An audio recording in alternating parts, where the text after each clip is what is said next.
Thank you for tuning into the Devy Devotional Podcast, a monthly show focusing on Devy prospects, strategies, and incoming rookies. Now here's your host.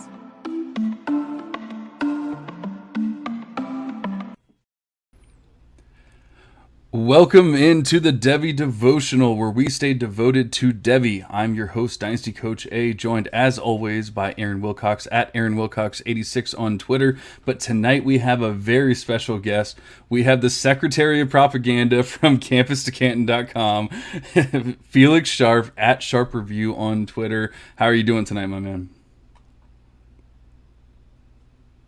Uh-oh, you might be muted. I'm a professional. We can tell. I'm going to try to resist the urge of being a bull in a china shop today because, you know, when I guest on shows, usually it's only the Campus to Canton family of shows. I tend to do that. So I'm going to resist that urge tonight. But John and Aaron, thank you for having me. We're happy to have you, and you can crash around all you like, Felix. This is great. I'm excited. Aaron's used to it, so I mean, there's no reason to stop now. Well, I mean, usually when I guest on shows, I say, thank me for having me. It's really your pleasure for having me here. So thank Absolutely, it is. I kind of wanted to hear that, so I'm glad. You know, it always hits you right there when you hear it. So no, but we wanted to have Felix on. I've been putting out all of those C2C articles recently on DLF. Those have been getting a little controversial. People definitely have their own takes, and that's perfectly fine. I guess the goal was always to start the conversation on stuff, and Felix has made a point to say that that's the most important thing, is starting the conversation, having the conversation, because, you know, more than anything else, we just want to get more eyes on C2C, more people playing C2C, all that kind of stuff. But, you know, my whole thing with my C2C articles for DLF has been focusing on the freshmen and the supplemental drafts and all that kind of stuff. And so, like I said, it's been getting a little bit controversial, a little bit, what's the word I'm looking for? But, you know, people don't exactly love it when you hate on their freshmen. So it's Felix, how do you feel about the articles? I know you just read one. You actually found a pretty glaring mistake that I'd made, so I might have to go back and fix that. Well, you kind of took the preamble right out of my mouth. So I care more about the deliberations than I do the verdict. Okay, the deliberations is what gets the conversation out into the community and is what is interesting, is having these arguments. I don't care about like the actual results sometimes, or who's quote unquote right. I just don't. To be honest with you, I mean, this is a business for me. And, you know, like Don King doesn't give a damn who wins, if it's Mike Tyson or the upset. What he cares about is the eyeballs on the actual sport, the fight itself. And that is what is important. So, John, I've read your recent article and the first article that you published. And then actually how you and I got introduced is you were doing a series on Campus to Canton's rankings and kind of comparing them to others out there. And I'm like, that's a great conversation to have. I don't care if you say we got Devin Neal wrong, or we don't have Bucky Irving ranked high enough. I don't care about that at all. It's really the conversation that, you know, we need to have. And I think that more people need to respect that perspective on Twitter. There's a lot of testosterone on Twitter, who's right and who's wrong.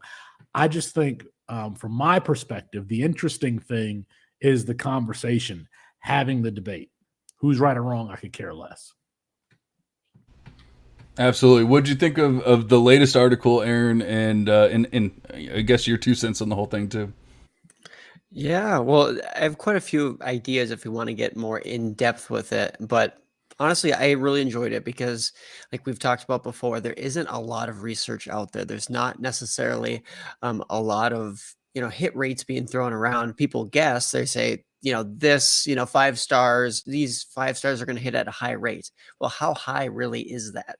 And how can we maybe better our odds of, our odds of projecting and picking which guys are going to actually break out? be the studs that we want them to be. So I think that this article just furthers that conversation that we can have now, and maybe some debates whether, okay, does this mean that we should stop valuing freshmen that highly, or should we fade them more, let's say in startups and supplemental drafts? But the issue is that in supplemental drafts, I mean, most of the high end guys who have already proven or flashed, I mean, they're not going to be there, especially in leagues with waivers. And we're not going to get into the waiver talk tonight. And I know we love to talk about that. And I think that's a juicy topic, which I haven't really got to talk a lot about yet on a pod, but I will soon.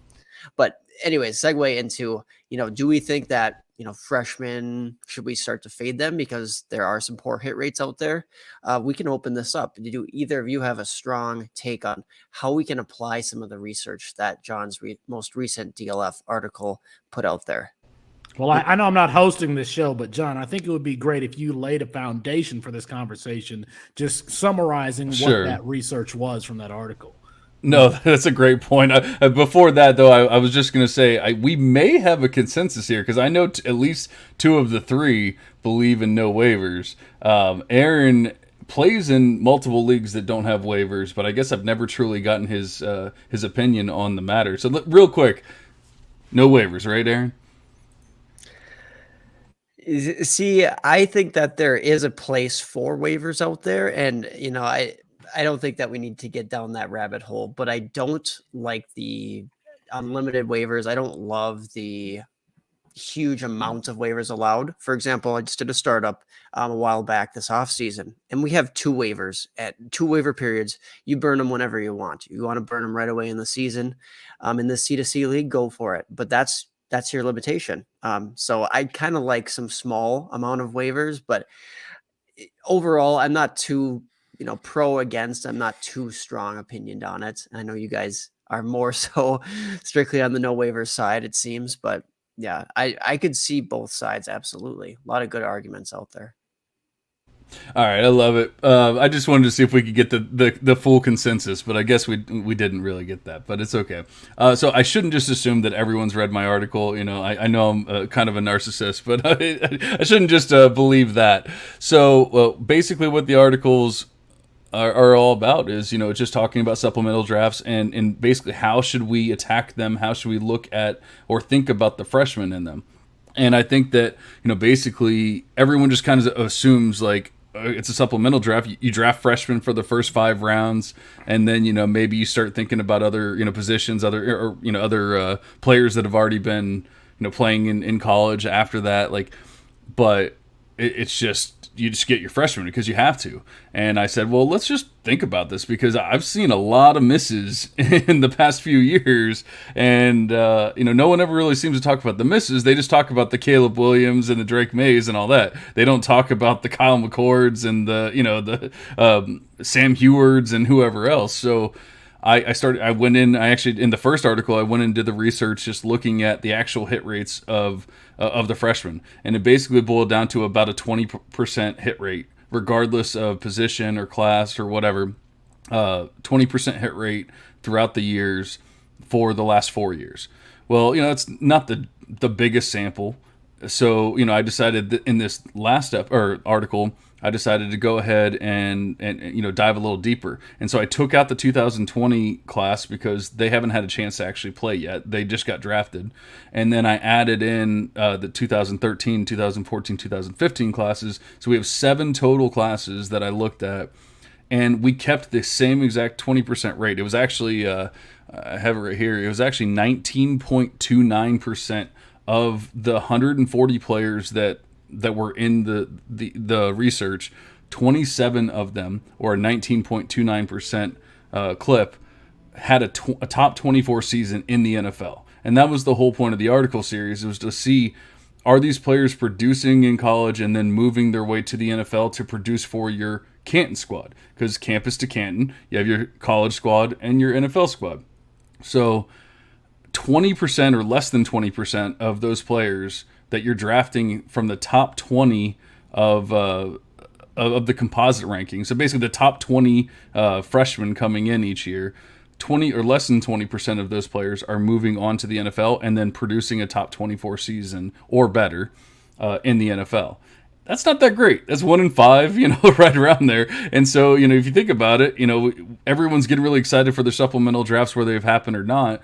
If it's happened, you're sitting there staring at your roster going, oh my God, I have Jonte Cook, and, I have Mekhi Lemon, and I have Brandon Ennis, and like all these other players. And it's just like, okay, well, there's a pretty damn good chance that two of those players are going to miss, and it just seems like no one ever truly talks about it. And we can dive in further than that, but I feel like I've been talking for a while. So, hopefully I introduced it well enough, but was there anything to touch on from that point? Well, again, I think to further establish this foundation, there are a couple of bullet points that I wrote down when reading your articles, just so we can confirm what your conclusions are. I think generally you already spoke to, it's hard to hit on freshmen. Yes. Oh, John, hello. Oh, did we lose you? I'm here. Can you hear me? No, I want to make sure we're on the same page. So hard to hit on freshmen. Running backs and you went into more specific detail in the article than you kind of glossed over here. But running backs from Alabama hit at the highest rate, 50%. Oh, we're looking at top 20 recruits at each position too. Correct. Yes, yeah. So it's okay. Top 20, not at each position. It's top 20 overall. So the top 20 recruits each season. So there was 140 total, 20 from each year. So I mean, it was random.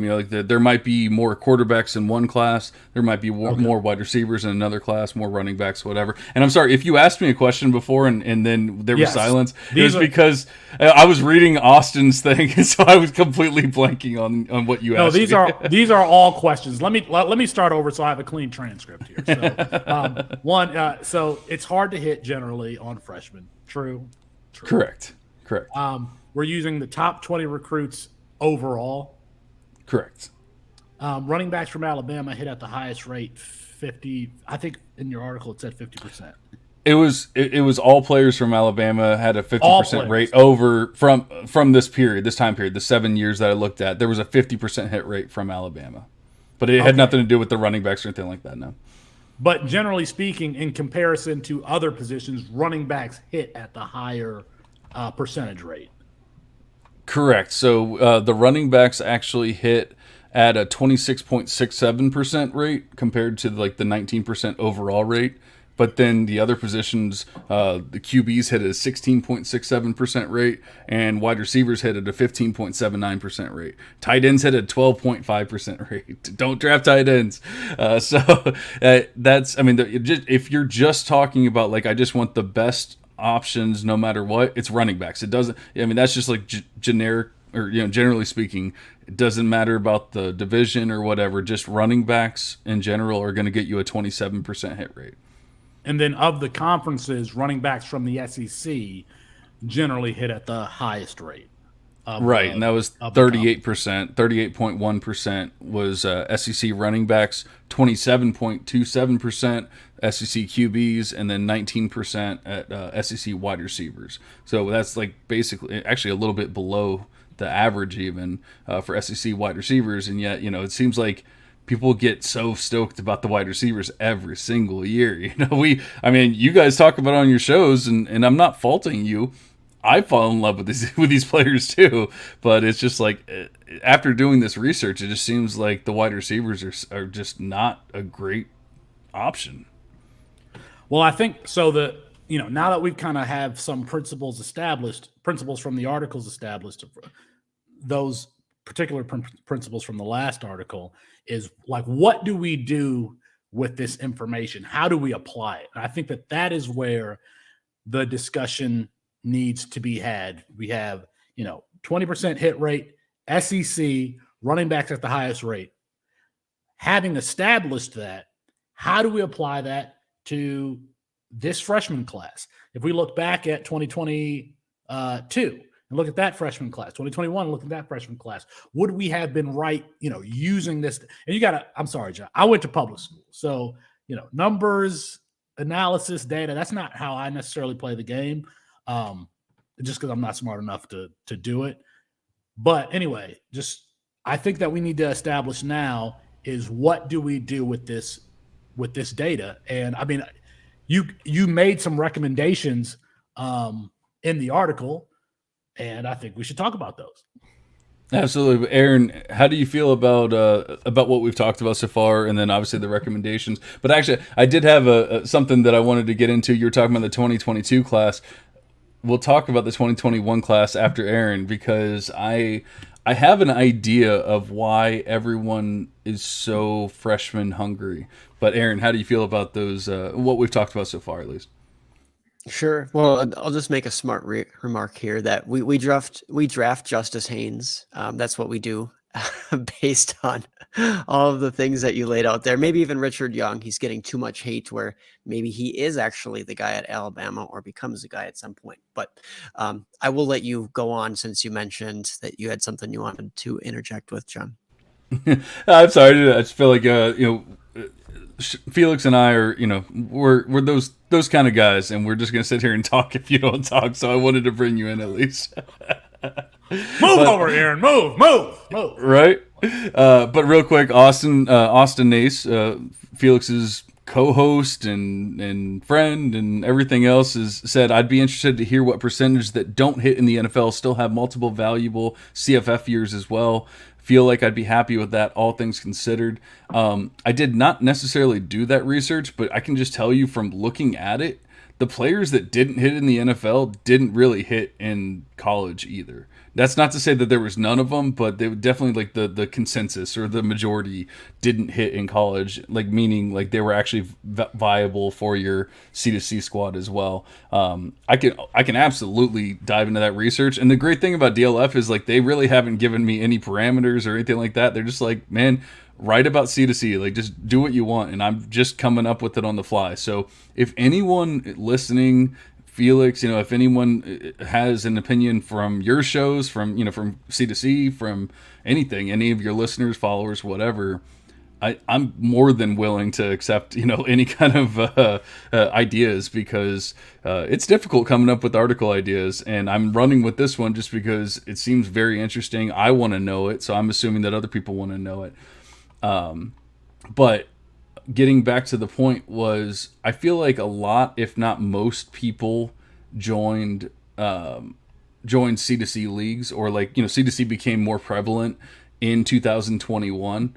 And I'm wondering if that's why people love freshmen, because the 2021 class, while we can't talk about the NFL side yet, just thinking about, well, we can look at it two different ways. Just thinking about how we feel about those players right now. We have Quinn Ewers, Caleb Williams, Emeka Egbuka, Jatavian Sanders, Travion Henderson, J.J. McCarthy, Ja'Cory Brooks, Kyle McCord, Will Shipley, Troy Franklin, Donovan Edwards, even Mario Williams, JoJo Earl. Like, those are all players that are at least still being discussed as, like, Devy viable, like that kind of thing.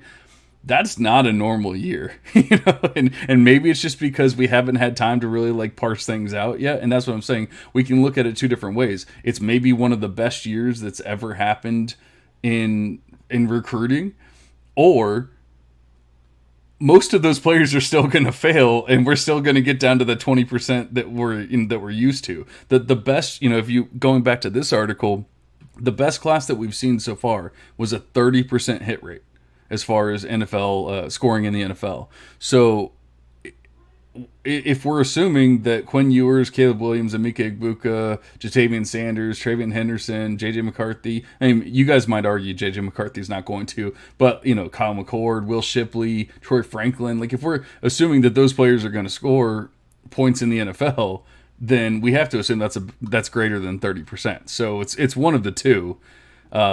And I feel like that might be why people are, like, all in on drafting freshmen, because that year just happened to be really good. I don't know. What do you guys think? It definitely was a good year, but I don't know each year there are really fun players coming out. And I think most of us who play the format love that component of new, fresh guys into college. And some of them are going to break out every year. We saw some very exciting players this last year as well, too. And then this year, we have all these fun quarterbacks coming in, high upside guys, maybe not quite the juice at the running back position, but then the wide receiver class is back to being really fun. So, you could say that yes, that piqued people's interest because it was such a fun class. But I think if we go back, they're at least fun recruits.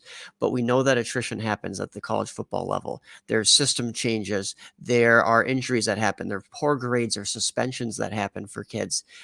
People just flame out, whether it's work ethic or other things that happen for players. So while it's always so fun to look ahead and say next year's class is going to be great, right? This Devy landscape is awesome. We always know that there's guys who just don't get that draft capital or don't quite end up being as good as maybe their early flashes indicate. So those are just like a couple quick thoughts on that.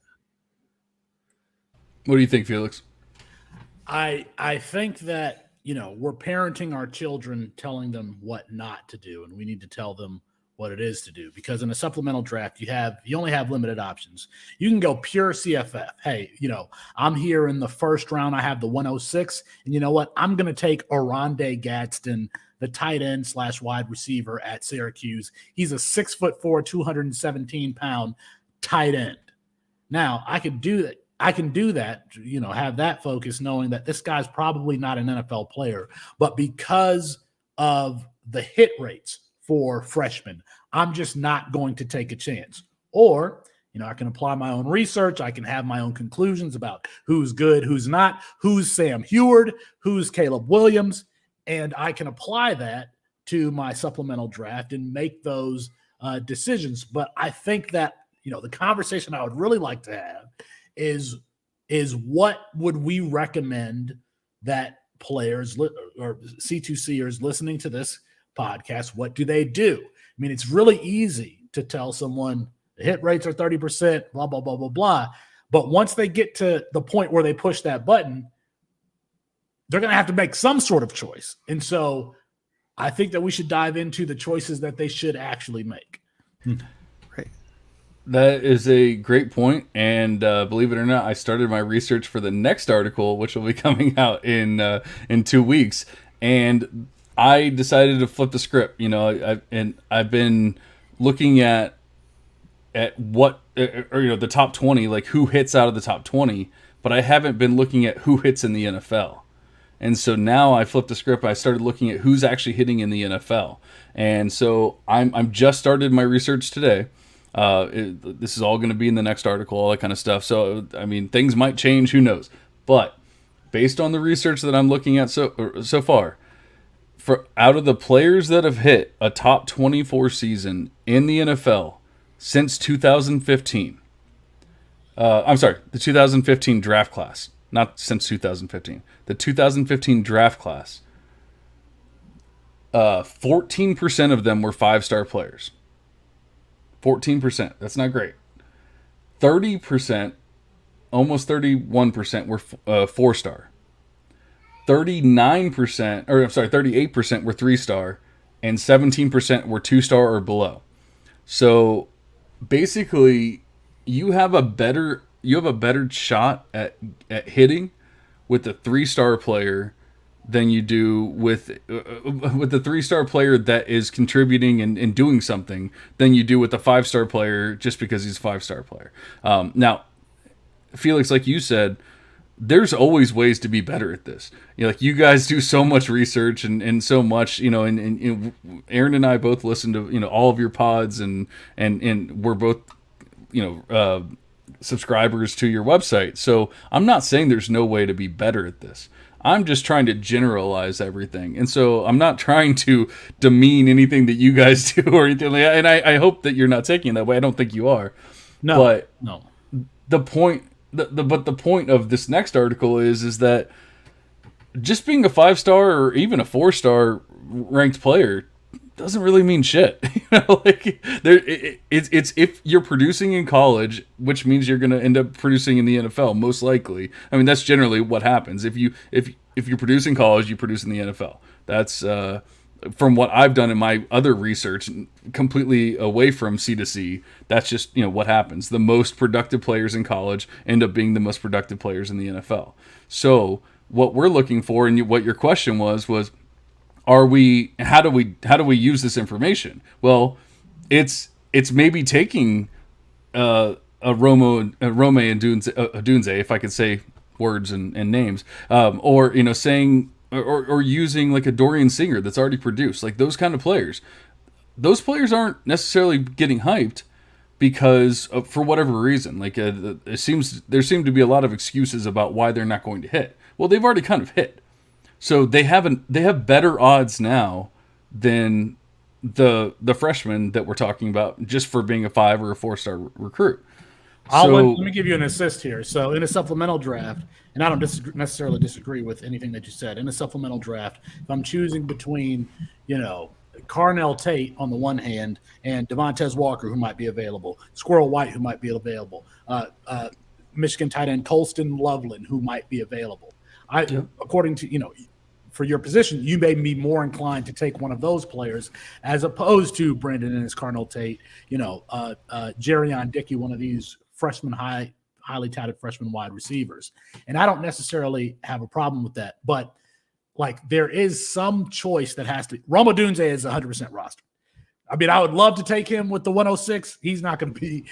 No. So that wasn't a great example by any means for a supplemental, especially. It just my mind blanks whenever we talk about players. So that's just that's a personal thing. All good. And like I just did. I had I'm in my favorite C2C started in 2020. We're in our supplemental draft right now. Now I've traded a lot of picks, so I have a lot of players, so I have a lot of picks. But the first 2 picks that I made. Malachi Nelson, Dante Moore. I took Dante Moore actually number 1, Malachi Nelson with my second pick. That was at the 102 and the 104. I had another first round pick, the 109, I think. And who did I take? I took Devontae Walker. Devontae Walker playing for North Carolina. I've already seen him run past defenders for Georgia. I think my next pick, I was going to take Jerrion Dickey out of Oregon. But he was taking the pick immediately in front of me. And who did I go with? Somebody that I've already seen perform, especially in the bowl game, the Squirrel White that I mentioned. Now, and I can't remember who I took with the next pick. But I took Deuce Robinson. You mentioned a tight end, tight ends having a low hit rate, and took Deuce Robinson at the end of the second round. I think, again, because I am not smart enough to do the analytics, I can only this is just generally how I evaluate football. I just watch these players and see, do I see them making Sunday plays? And I have my own criteria for what that means to me. And it's fun to me to play in that sandbox of what these hit rates is and knowing, that they're low, but still hitting on guys like Anthony Richardson, Jameson Williams, Ramondre Stevenson. I would even throw Zach Wilson out there, even though he's kind of faded, but he eventually was the number 2 pick overall. Like, I think that it is fun to play in that sandbox. And so, John, I'm looking at your research. If we go back to what was Caleb Williams' class? Caleb Williams 2020. Is that the 2021 class? 2021. Looking at your research, the 2021 class, where the emphasis is on SEC running backs. Quarterbacks have the lowest hit rate. If I'm reading that research, okay, I'm looking down. Who's the highest ranked? Oh, Alabama also has the highest hit rate. Okay, in the SEC. Oh, there's Alabama running back. What's his name? Kamar Wheaton. I'm going to take Kamar Wheaton over Caleb Williams. So, and I'm not saying that your research is bad. What I'm saying is that I would take that intuition and apply it to, whatever I use of, however I evaluate players of my own, knowing that the SEC is a higher level of competition. The Big 12 has more offense, so a quarterback puts up big stats there. It ain't a lot of defense in that conference, or at least it wasn't traditionally until, Dave Aranda got there and Mike Gundy started playing better defense and such. So there was an emphasis on your article on the SEC. I think that we need to have an SEC disclaimer. And by SEC disclaimer, I mean the Securities and Exchange Commission is that past results are not necessarily indicative of future performance. If we emphasize skill position players at Alabama looking forward into the future, Alabama's wide receivers suck right now. Alabama's quarterbacks suck right now. There might be some drafts where you can get Jalen Milroe, where you can get Tyler Buckner, maybe. Tyler Buckner's probably rostered because he was drafted in a lot of places. Somebody might go ahead and grab Richard Young. if I'm hanging my hat on Jermaine Burton, Ja'Cory Brooks, Kobe Prentice, there are some players in that room that I like. There are some players in that room that I don't like. I guess what am I trying to say? I think what I'm trying to say is I would not stroke with a broad brush in any respect. Just because a player went to Alabama doesn't mean that he's going to be great. Just because a player, is being recruited to Oregon doesn't mean that he's going to be terrible. Because I'm just thinking off the top of my head, Jerrion Dickey, 6'3", 210 pounds, moves like Michael Thomas. Like, I think that he has a very high ceiling, not SEC, a lower hit rate.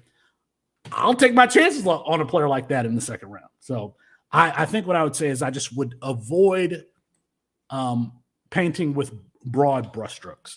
And I think you make some very good points there, Felix. And I guess to piggyback off of that, or actually go back to your question of how can we give advice? What kind of advice are we giving to the listeners? How can we apply some of the research that John is doing? And like you said, there's a ton of exceptions out there. So we can't just assume that the past historical hit rate at Alabama or, whatever school, whatever level program will translate or carry on going forward, or at least in the next couple of years. But we just have to do more research than just recruit ranking and landing spot. We have to know, are these guys early enrollees? Are they flashing in spring practice? Are they injured going into their freshman season? These are all things that you can pick up by subscribing to C2C, by listening to various podcasts out there, Devy podcasts, Campus to Canton podcasts. This is the information that allows you to get that edge in your drafts. So you got to know that research. Yes, know the historical hit rates, absolutely, because some of that stuff from the past, some of it will be applicable for sure.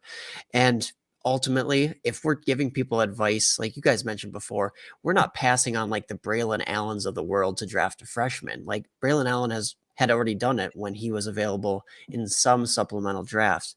But we definitely, when we get into more of that gray area, I see the huge upside. And just because you have a higher bust rate doesn't mean it's bad strategy to go for that upside, that difference-making guy. So Felix cited a couple of freshman quarterbacks. Yeah, poor hit rates historically. But if you look at Lincoln Riley QBs, those guys are like money.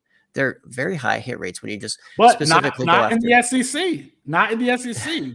That I guess that's what I'm saying. In the article, USC has a high hit rate, so. Mm-hmm. But yeah, I'm putting myself in. Let's say, John, hypothetically, that I don't know anything about C2C. DLF dominates on SEO. So your article may be the first exposure that they get. I'm reading John's articles, and now I'm jumping into my Campus to Canton draft. And let's just say, hypothetically, for the sake of this scenario, that I'm getting into a freshman draft, even though I'm not exposed to C2C. I think that there is a risk that player would take, for example, Richard Young over Dante Moore. And that would be, a mistake. And I think that you would agree. So I think that there needs to be some clarification on this is what the data tells us. How would we apply that to the 2023 class? If we applied that same data to the 2022 class, what would our results have been? And then kind of thoroughly discussing, it's easy to kind of look back in hindsight, but projecting forward, that's something. I think what are the actionable takeaways? I think my big thing that I want to focus on, or get people to focus on, is trading. And I feel like there's just not enough trading in C2C leagues. And so, you probably don't want to take Richard Young over Dante Moore. Would it be insane, especially based off the research, to assume that Richard Young has a better chance of hitting? No. But I actually like Dante Moore. I think he's going to start this year. And once again, there's every player, just like you said, should be looked at individually. It shouldn't just be, he's a Pac-12 QB or whatever. You should look at each individual player. But we can still say Dante Moore's a Pac-12 QB and they don't hit well and all that kind of stuff. And so I might want to trade back in the draft. And that's kind of my focus, is instead of just being like, all right, Richard Young versus Dante Moore, it's Dante Moore at 103 or wherever, 105, 106, wherever he gets drafted, versus Richard Young at 201 or wherever he gets drafted. I don't know exactly where he gets drafted, but I can trade back to that spot, gain other players, picks, whatever, and then get Richard Young. And now I'm gaining stuff. Even if Dante Moore hits, Richard Young could still hit. And now I've gained spots and, gained picks, gained positions, gained players, whatever it might be. Even just gained a roster spot, whatever that is. And I feel like that's my emphasis is let's get more into trading. I love trading in Dynasty, and I feel like it's just not as prevalent in C2C because people have a lot of trouble valuing players.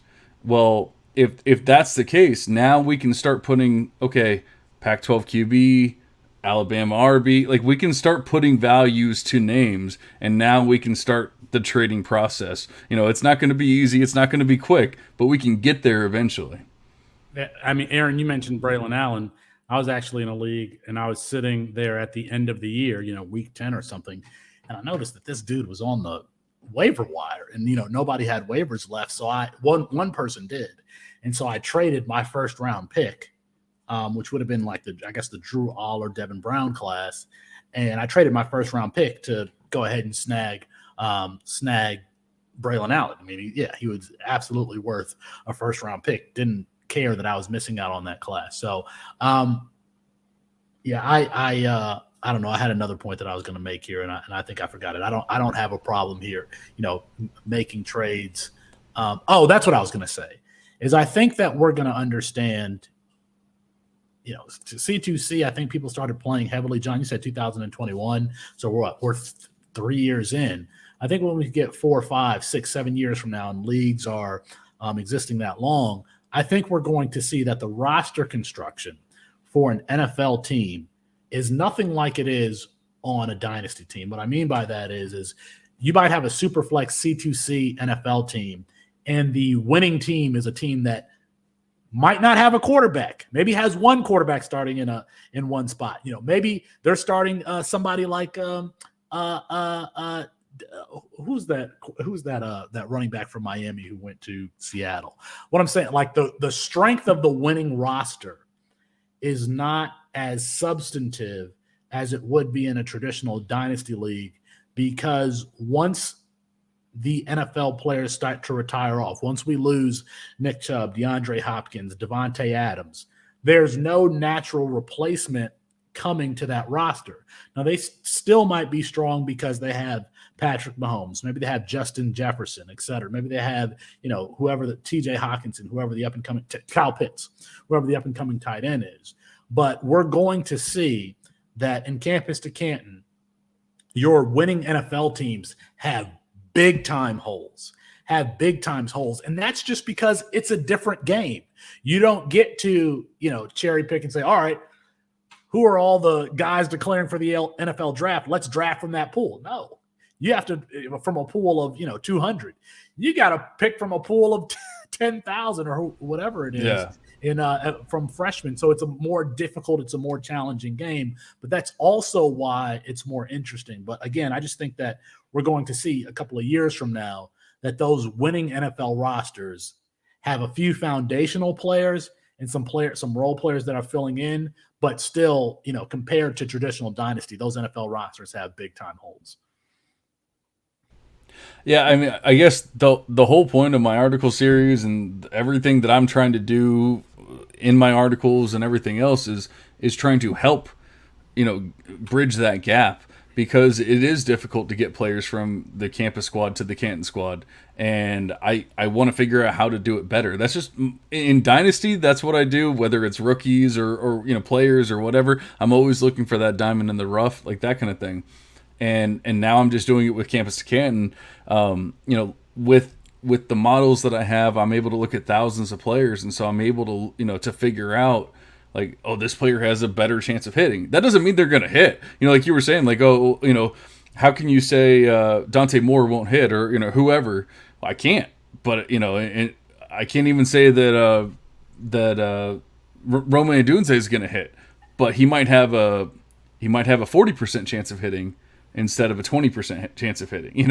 And so I'm just trying to get better odds at gaining value on my NFL side, because unfortunately, there's no rookie drafts. There's kind of a rookie draft, but there's legit no rookie drafts in campus again. So if you whiff on the campus side, and if you just don't have those NFL players, you might win the campus side, and yet your NFL squad's gonna suffer. So you have to be able to bring at least a couple players a year, each year, over. And I'm just trying to get that 30, 40, 50% chance of hitting rather than a 20% chance. And real quick, once again, I feel like Aaron hasn't talked enough, so we'll let him talk here in a second.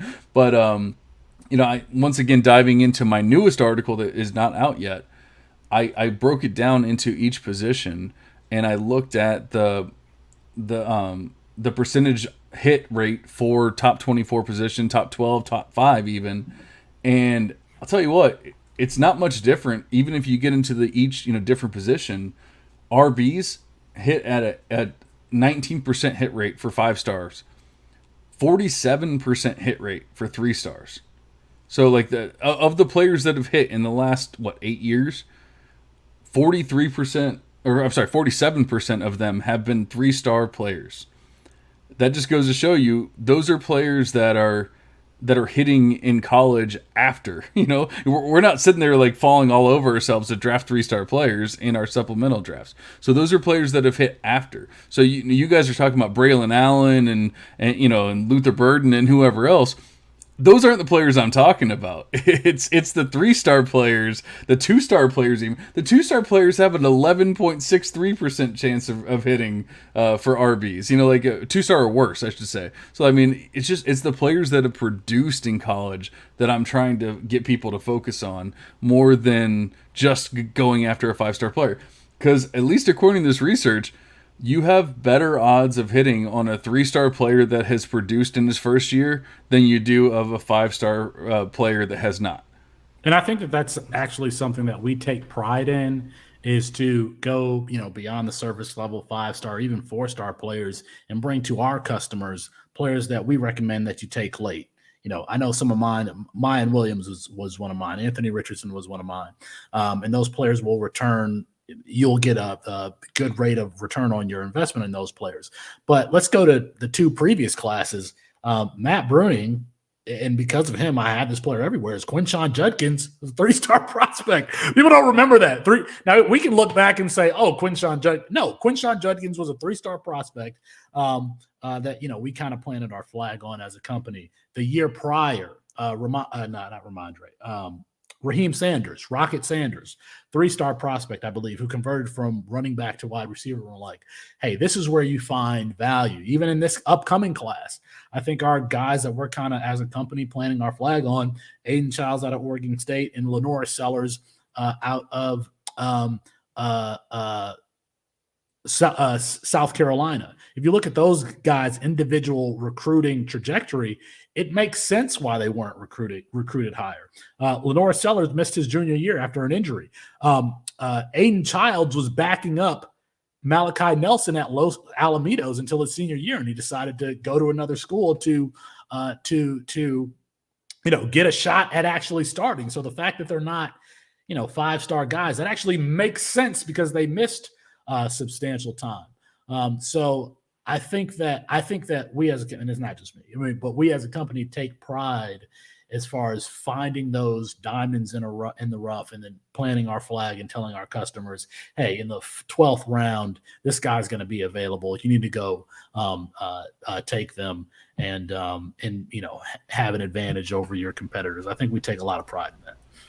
Yeah, and you guys are encouraging folks, and like you said, you guys are not the only resource, but you guys do a great job of encouraging folks and diving deep where you're taking those, kind of long shot lottery tickets, and you're just saying, take them later in your draft, and they could really pay off big time. And that goes back to a phrase that I said earlier, is that a higher bust rate doesn't mean it's necessarily bad strategy, but you got to pick your spots, because you can't just draft entirely freshmen. We know that the hit rates aren't going to be great. If your whole entire supplemental draft is all freshmen, you might get lucky and have an above average year, but that can catch up with you if you try to do that every single year, just because we know that there's a lot of factors other than just pure skill for why these guys actually hit in college.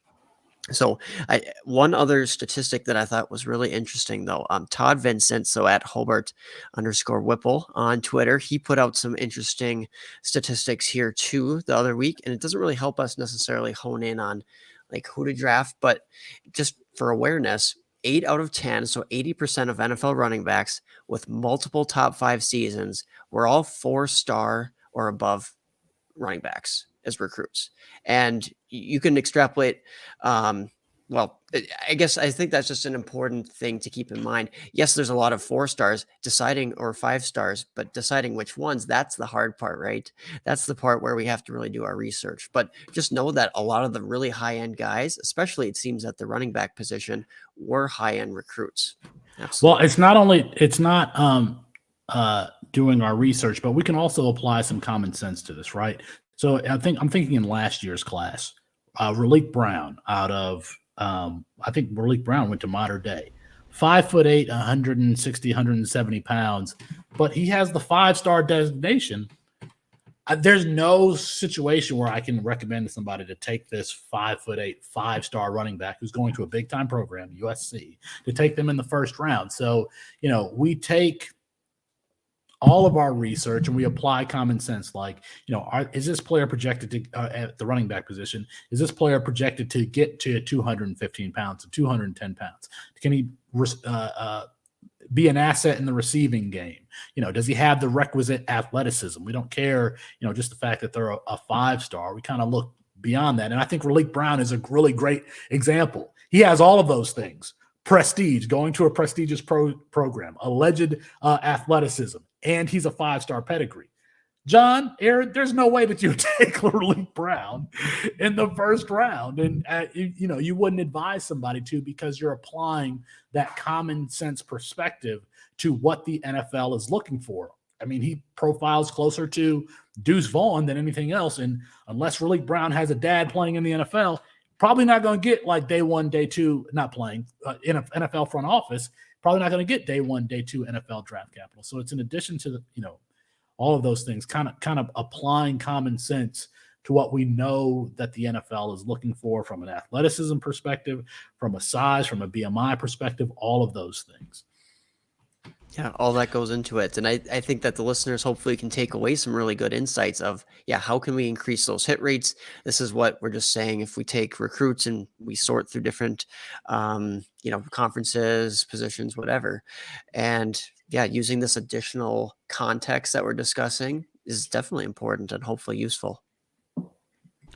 I agree completely. And the focus, I don't know if I ever actually said it, and I probably should have, but the focus of the article and everything is really focusing on like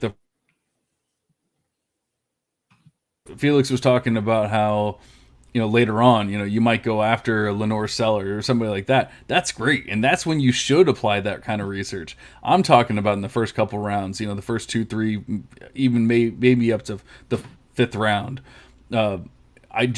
I want to start mixing in the players. And once again, I deal with mostly non-waiver leagues. So, of course, I'm always going to see the CJ Donaldson that, is still available and those kind of players. And so I'm going to assume or I'm going to talk about that because that's just what's going on in my life. That might not be happening in your league. And so you're going to sit here and go, well, there's no one to draft. Okay, then, go ahead and either trade out, trade up, or just go ahead and take a shot. But, you have to assume that you have about a 20% chance, unless you dive into some of these other things that maybe you have a 30% chance, 40% chance at best, whatever. That's really the biggest thing. Since we're talking about strategies for supplemental drafts, you have to kind of be more prepared than you are for a traditional dynasty league, because in a traditional dynasty league, we know what the player pool is going to be. It's the same, whatever players. In C2C, you could have one player available in another league and not available in one league and available in another. So, for my favorite C2C league that I'm in, I've been preparing my queue for months. I mean, there's 200 players in the queue and in order, because not only did I go through and say, what players do I want?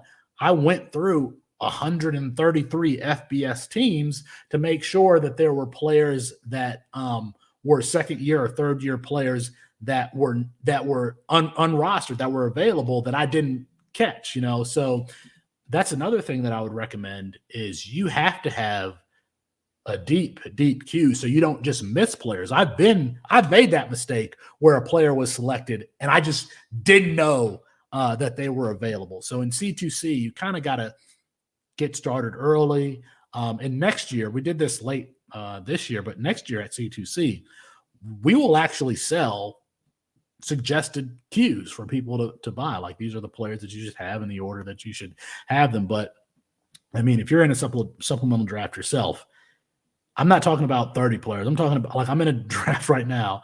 We're through 3 rounds and I still have 175 players in the queue because I just don't want to miss any of the guys that I should be taking. That's great. I mean, like you said, you got to dive deep, and every league is going to be different. Every single draft is going to be different. You might have a Dorian Singer available in one draft, and he might have been gone for for a good solid year in another. Real quick before we dive into the other thing, because believe it or not, we actually have another segment on this pod. But my wife, I just asked my wife to pour me a drink. This is what she poured me. It's like the biggest glass of whiskey, neat whiskey that you've ever seen. That's hefty there, bud. Yeah, I appreciate it. If I'm off the rails by the end of the pod, you guys know why. I guess so. And you guys even mentioned, like, the player pool might differ league to league depending on waivers, depth, etc. But your league mates just throw a whole nother wrench into C2C leagues. Are you in a bunch of guys who are like CFF heavy? Like, there are tons of guys who are just college fantasy football aficionados. They're skilled in that department and they're going to hit it hard. And do you really want to give up on those, or do you really want to stay drafting Devy when you know that a lot of the producing players are going early? That's something you got to weigh. We've talked about strategy in previous pods, so I mean, maybe go back and listen to that for more C2C supplemental strategies. But there's so many different layers to it, but it makes the format so fun to play. So I'm in a league with Devy Kane Facel, Devy Marketplace, and he kind of leans your way, John, where he's just not even going to try with the freshman. And so he goes straight CFF. And I know this intuitively. So I know that, okay, he's only had 1 pick so far, and his pick was Say Bangura from Ohio, who's going to be an RB1.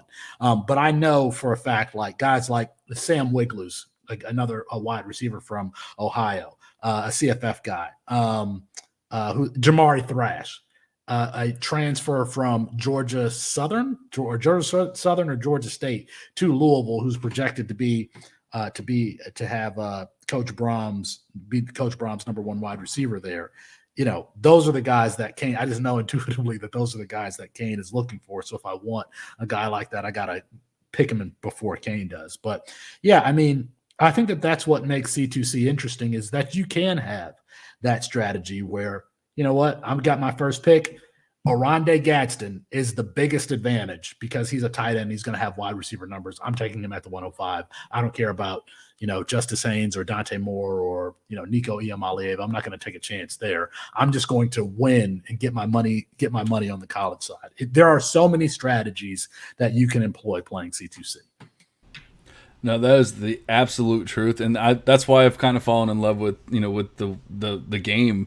Is just there really are that many. I kind of always have my way of doing things, and so I just want to be as efficient as possible. That's always my way of life, and so that's why I'm looking at the freshmen differently. But I don't want. And I probably did a very poor job of titling the first article in this series, "Don't Draft Freshmen." It was more hyperbole than anything else, but I honestly, it's a great title. It's a great title because you started the conversation. I did, but at the same time, I didn't even know if DLF was going to keep the title, but they did. So, like I said, they do a good job of not really of letting me do my own thing. So, I said don't draft freshmen. That's not necessarily what I meant. I just meant let's start the conversation on you don't have to draft freshmen all the time. So I don't mean to say don't ever draft freshmen, the first couple rounds or whatever. But like you said, maybe there's that time where you go Rhonda Getson or whoever it is. I'm going to go ahead and take them over this player that might have a 20% chance, or at least looking at everything else has a 20% chance of hitting. But we're right around the hour mark here. Is there anything else we want to talk about here before we move on to the actual, I guess, the actual show of the Devy wide receivers, or I'm sorry, C2C wide receivers? Is it Devy or is it it's Devy wide receiver? We've been talking about C2C so much. It's Devy wide receivers that we've been continuing the series along here.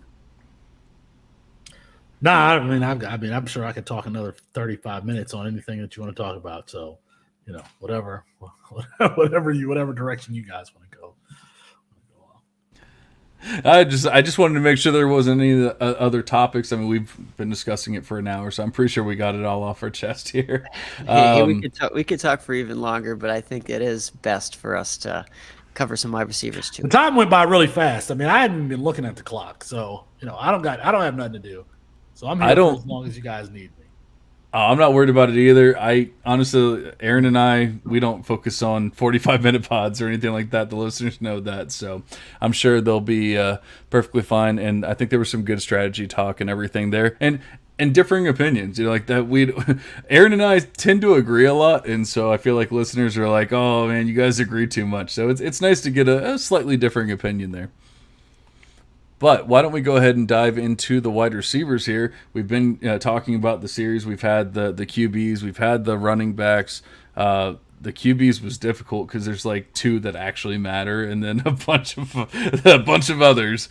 The RBs was a lot easier. I think the wide receivers are going to be interesting, especially with three of us on here, though, because it's just going to be a lot of differing opinions. Especially, I know listening to C2C pods that even just between the C2C boys, as I like to call them, it seems like there's a lot of differing opinions on each wide receiver and all that kind of stuff. So I'll be interested to see how Felix feels about all these players.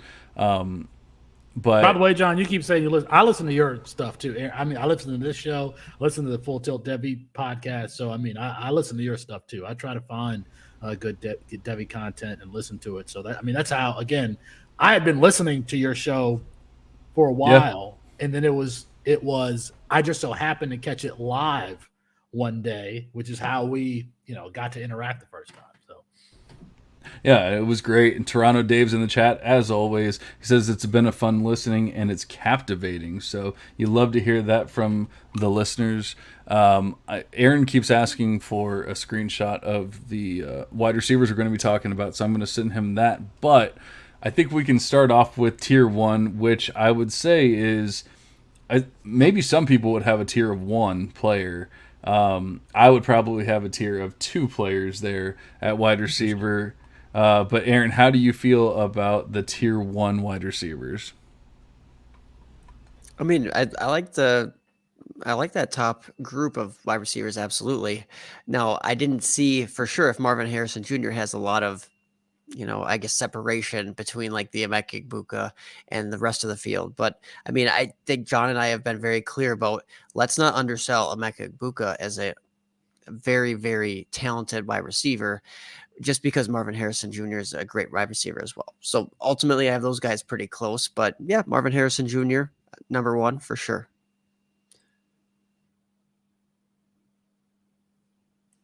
Any opposition there, Felix? I would just put Marvin Harrison Jr. in a tier by himself because I think we can kind of confirm that if he fell out of the top 8 of the draft, that would be a surprise. Emeka Egbuka feels like more of a Jackson Smith and Jigba type. Jackson Smith and Jigba went 20 overall. So because we can kind of guarantee that this guy is going to be not only be a top 10 NFL draft pick, but he's also an X wide receiver. Those don't come around, every day. The guy that you line up in the boundary, who's going to go up against the best corner that you have, probably have double-digit touchdowns. The passing offense, and this is something I learned, playing in college, is proximity to the ball kind of matters because the boundary wide receiver is often your first read. 6'3", 6'4", whatever, 210 pounds. That's Marvin Harrison Jr. He's going to be closer to the ball because he's going to be into the boundary. So we have an X wide receiver. I would, for that reason, I would give him a tier 0 or tier 1 by himself, put him on alone. And if you want to put Emeka Egbuka in there, I just wouldn't have him in the same tier because I don't think that we can guarantee that Emeka Egbuka would be a top 10 NFL draft pick. I would kind of bet a lot of money that Marvin Harrison Jr. will be. So that's why. That leans more to my research because Emeka Egbuka was a 5-star prospect. I think the number 1 wide receiver in the class. And now you're saying he's not going to be a top 10 player. No, I'm just kidding. If we want to go, we can go look at that class because I'm sure there's an SEC running back there that that we might have leaned towards, given the research. So,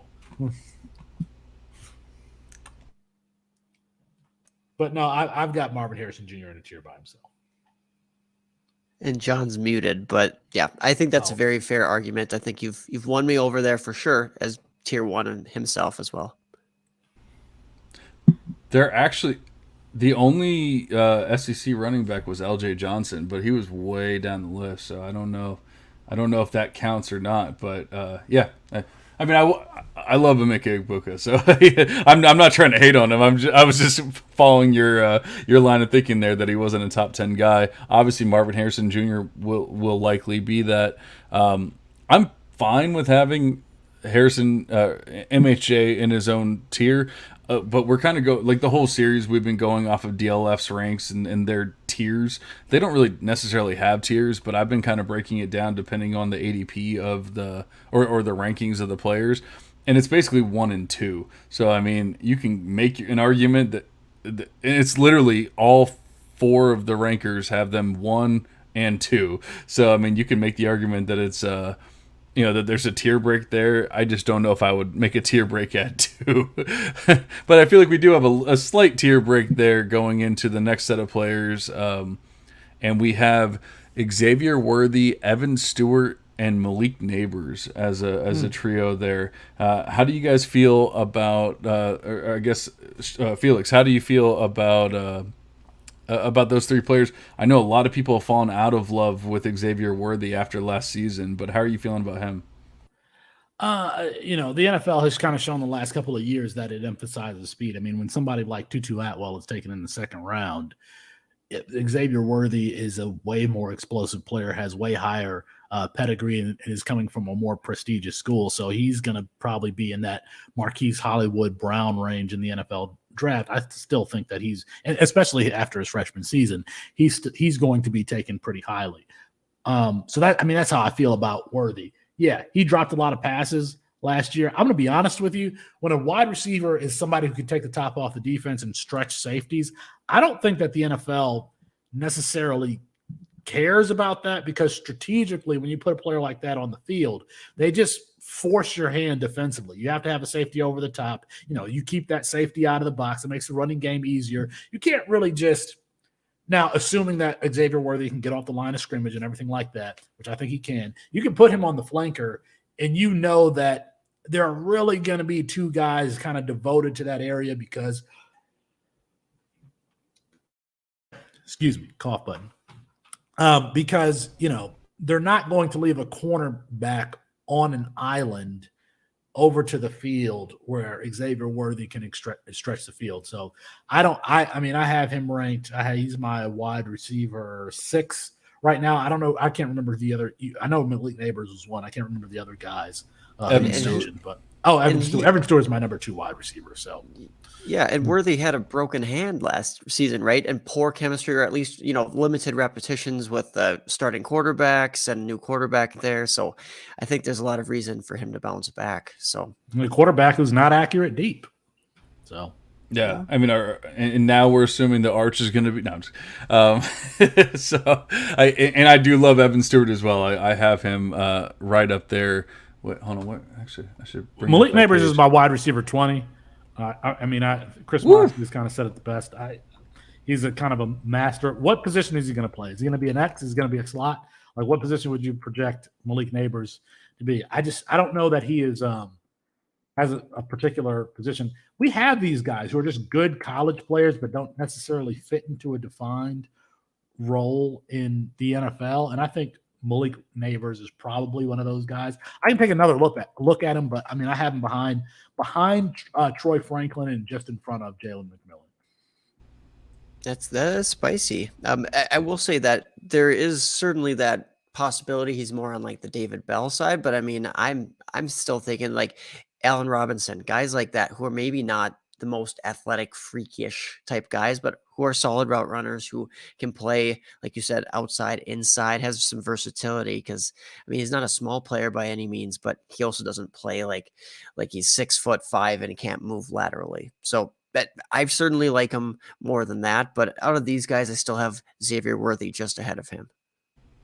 I feel like with Neighbors, we have to decide, do we hate Jaden Daniels or do we not? Because if we hate Jaden Daniels, then we have to assume that Malik Neighbors is a pretty damn good wide receiver. If we think that Jaden Daniels is okay, we still have to assume that Malik Neighbors is a pretty good wide receiver. If we think that Jaden Daniels is amazing, then maybe we can have the conversation that Malik Neighbors is just decent or just a college player or whatever. I mean, where was this conversation last year when people were still talking and hyping up your boy, Aaron? Why can't I think of his name right now? Keisha Butte. Like, where was that conversation except for me saying why are people still ranking Keisha Butte so high? He's not doing a damn thing. Malik Neighbors is just completely outshining him. And I think, honestly, like, I listen to a lot of podcasts, whether it's C2C or, I listen to a lot of Devy podcasts as well. And so it's not just them, but I'm listening to all these podcasts and they're just talking about how, Keisha Butte. And so I kind of pushed Malik Neighbors out of my own mind. And then I think it was sometime after the season, Aaron and I were talking, and he was like, "Oh yeah, well, how do you feel about Malik Neighbors?" And I was like, he's okay." And then I went and looked at my ranks, and I'm like, "Wait a second, he's not just okay. He's a hell of a lot better than okay." Like, he dominated Keisha Butte, dominated that wide receiver room. Why the hell are we hating on Malik Neighbors? I don't understand. And I understand. So for me, it's. I can't just look at production. I have to see, how does this guy fit into the NFL? Is he so Malik Neighbors 6 foot? So Aaron, you made the comparison to Allen Robinson. Allen Robinson from Orchard Lake St. Mary's in Michigan. That's a 6'3", 6'4" boy who's you can line up in the boundary. He's built different. Like, that body type matters. I just don't know. Malik Neighbors, is he going to be a shifty slot wide receiver? Is he going to be the flanker who stretches the field as more of a deep guy, lower volume but deep guy? He is a college alpha wide receiver, but how is that going to translate to the NFL? And I think that's why.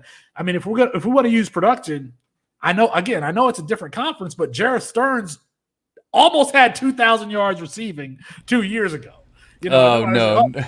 Jarrett Stearns should have been, he's going to be this and that in the NFL. No, but if Jarrett Stearns was 6'3", 210 pounds and ran a 4.3, we might have that conversation. So my struggle with Malik Neighbors, and top 20 is still pretty good. It's still damn good. Is just, where does he fit in an NFL offense? There are 3 positions at wide receiver: X, flanker, slot. Which one is he going to play? Going to be an X? You can tell him he's a 6 foot, 180 pound X. You're like, does he remind you of Deontay Johnson, someone who has that kind of quick twitch shiftiness that can get open, uncover quickly, that can stack cornerbacks and kind of beat bigger cornerbacks deep and get open? So those are kind of the things that I'm looking for. It's not just, he had 1,000 yards receiving and this many touchdowns. That's certainly one thing that I'm looking for. But we're going to get to this player later on. Ladd McConkey is a player that I'm really, really high on, because I can see where he fits in an NFL offense. Now, he only had 600, 700 yards receiving, but he returns punts. He uncovers quickly.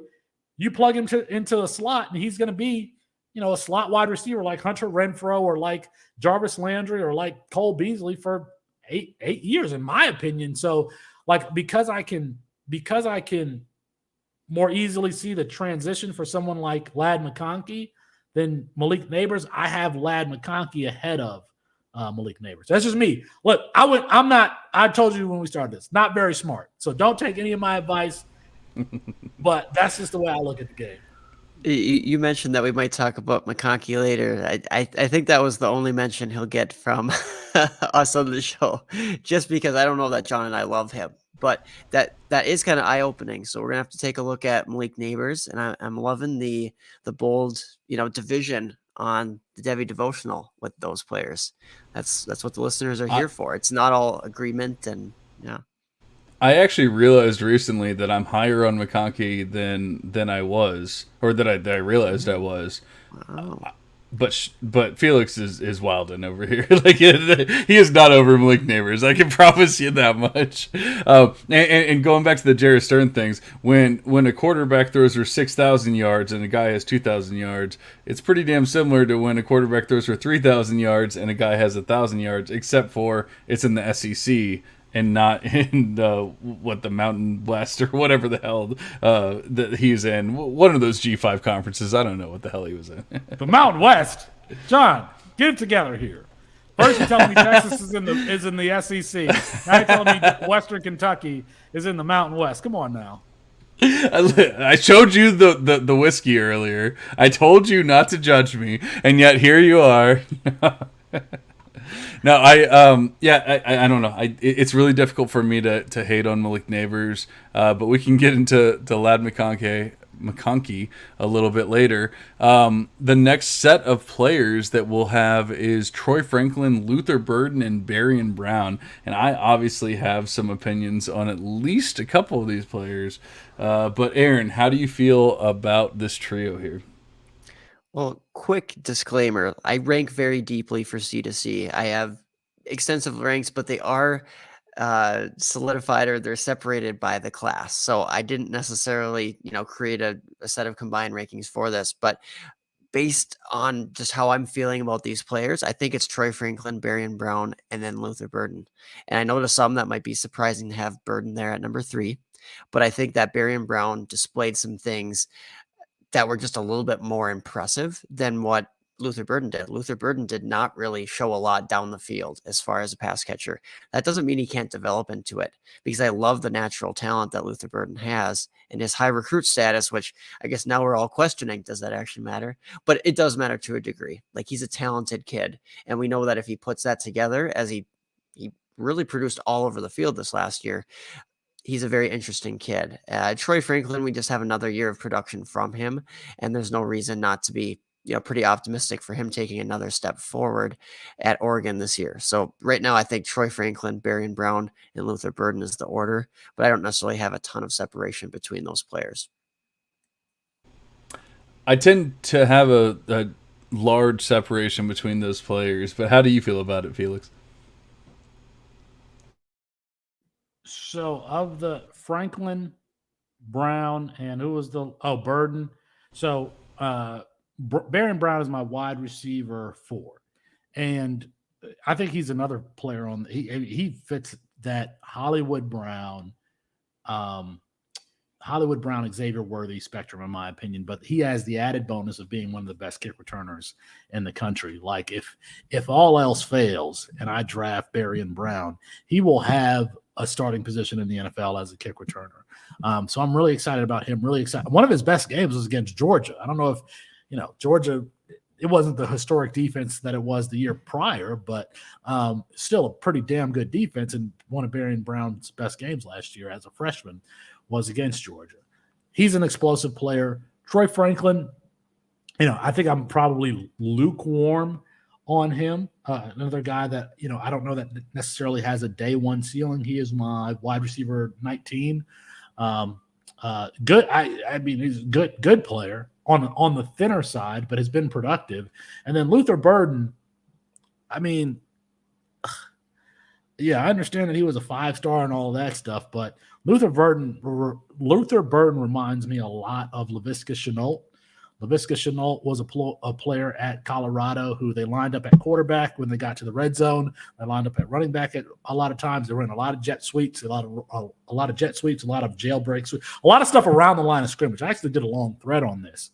And they're using Luther Burden the same way. And you saw with Laviska Shenault when they threw him the ball downfield that he had a problem tracking it. And I know that he had a problem tracking it because you would see him, sometimes he would beat the corner, and then you would see his stride length vary and then change, and his stride length change because that ball was coming and he didn't take the appropriate, speed. He didn't take the appropriate speed to catch up to it. So he's a player that has had a problem tracking the ball deep. I don't know what Laviska Shenault's problem is if he has the same problem, but I know that they've used him around the line of scrimmage. To me, that means that that's a player that has a problem either reading coverage, because folks that don't know, your route could change based on the coverage that it's in. So, you could see a coverage and you and the quarterback have to see the same thing, or the ball's going to go in one place and the cornerback's going to go, or the wide receiver is going to go in another place. So you got to see the same thing. And then reading coverage, and then just getting open. So the way he's being used, there's some disconnect there. Either he doesn't know the playbook, he's having trouble running routes, or something. And so he's been used around the line of scrimmage. Yeah, great. He's a great athlete. So is Laviska Shenault. A great athlete. But he is moving to the slot this year. That actually kind of worries me because he's built more like an alpha wide receiver. So, I know that he has the pedigree. Luther Burden is my – let's see, where did I have Luther Burden? He's my wide receiver 23. He's my wide receiver 23. Wow. But maybe we get, a second year where he kind of explodes. But he's at Missouri. I mean, is there somebody at Missouri, some alpha wide receiver that I don't know about last year? Now, I love Dominic Lovett, to be honest with you. But if Luther Burden is really that dude, he should have been more productive than he was last year. And he should have been more productive downfield. Now, we have the year 1-0 theory at Campus Canton. He actually broke all of the thresholds that we have, and you only need to break like 1 or 2 or whatever. I think there are like 8, and he broke all of them. But, again, still reminds me of Laviska Shenault, a player who is getting the ball around the line of scrimmage because they don't deploy him deep. So let's see in year 2, if it was Drinkowitz who's the offensive coordinator there, let's see if they, kind of can get him away from the line of scrimmage and use him more like a wide receiver and less like an offensive weapon. I love hearing that because I feel like I don't hear too much appreciation for my Luther Burden hate. And I don't hate the player by any means. Like, I have no reason to hate him, but I hate how people just assume that he's the best because he was the number 1 wide receiver in the class and all that kind of stuff. Like, we have actual play on the field, and we've seen it, and you've seen it, and I also appreciate the fact that, as you're saying, like, you don't know numbers, whatever, you're calling yourself, you're saying you're not smart, but you're appreciating kick returners, punt returners, like all that kind of stuff. That's part of my model, so like, you might not necessarily realize it, but you're picking up on that stuff. I is smart. So, I is smart. That's right. I is smart. That's right, baby. Yeah, but that's an important part. Honestly, like, it's just one player. I'm not trying to act like every single player that returns kicks or whatever. But like Stephon Diggs, when he was a rookie, one of the reasons why I picked up on him was because of his kick returning ability. And like there's plenty of other players that do that and have done that. I think Antonio Brown even was one, if I remember correctly. Yeah. Yeah, and so it's like there's so much, but unfortunately I don't have a way of incorporating that into my Devy or C2C model because I haven't found anyone that actually like has return yardage and all that kind of stuff like in season, week by week. I can add it in later on if I want to. So I have it as a rookie part of my rookie model, but I don't have it as part of the Devy stuff. But I love that you're actually looking into that. Like, like Barry Brown might not be perfect, but I'll tell you what, he can get on the field. Like, he can do this and that. Like, I love that kind of stuff. And that's, I don't do the film analysis, but we're basically looking at the same thing there. And also, Luther Burden is highly overrated. What do you think, Aaron? I'm used to it. I am used to this behavior, if you were wondering, Felix.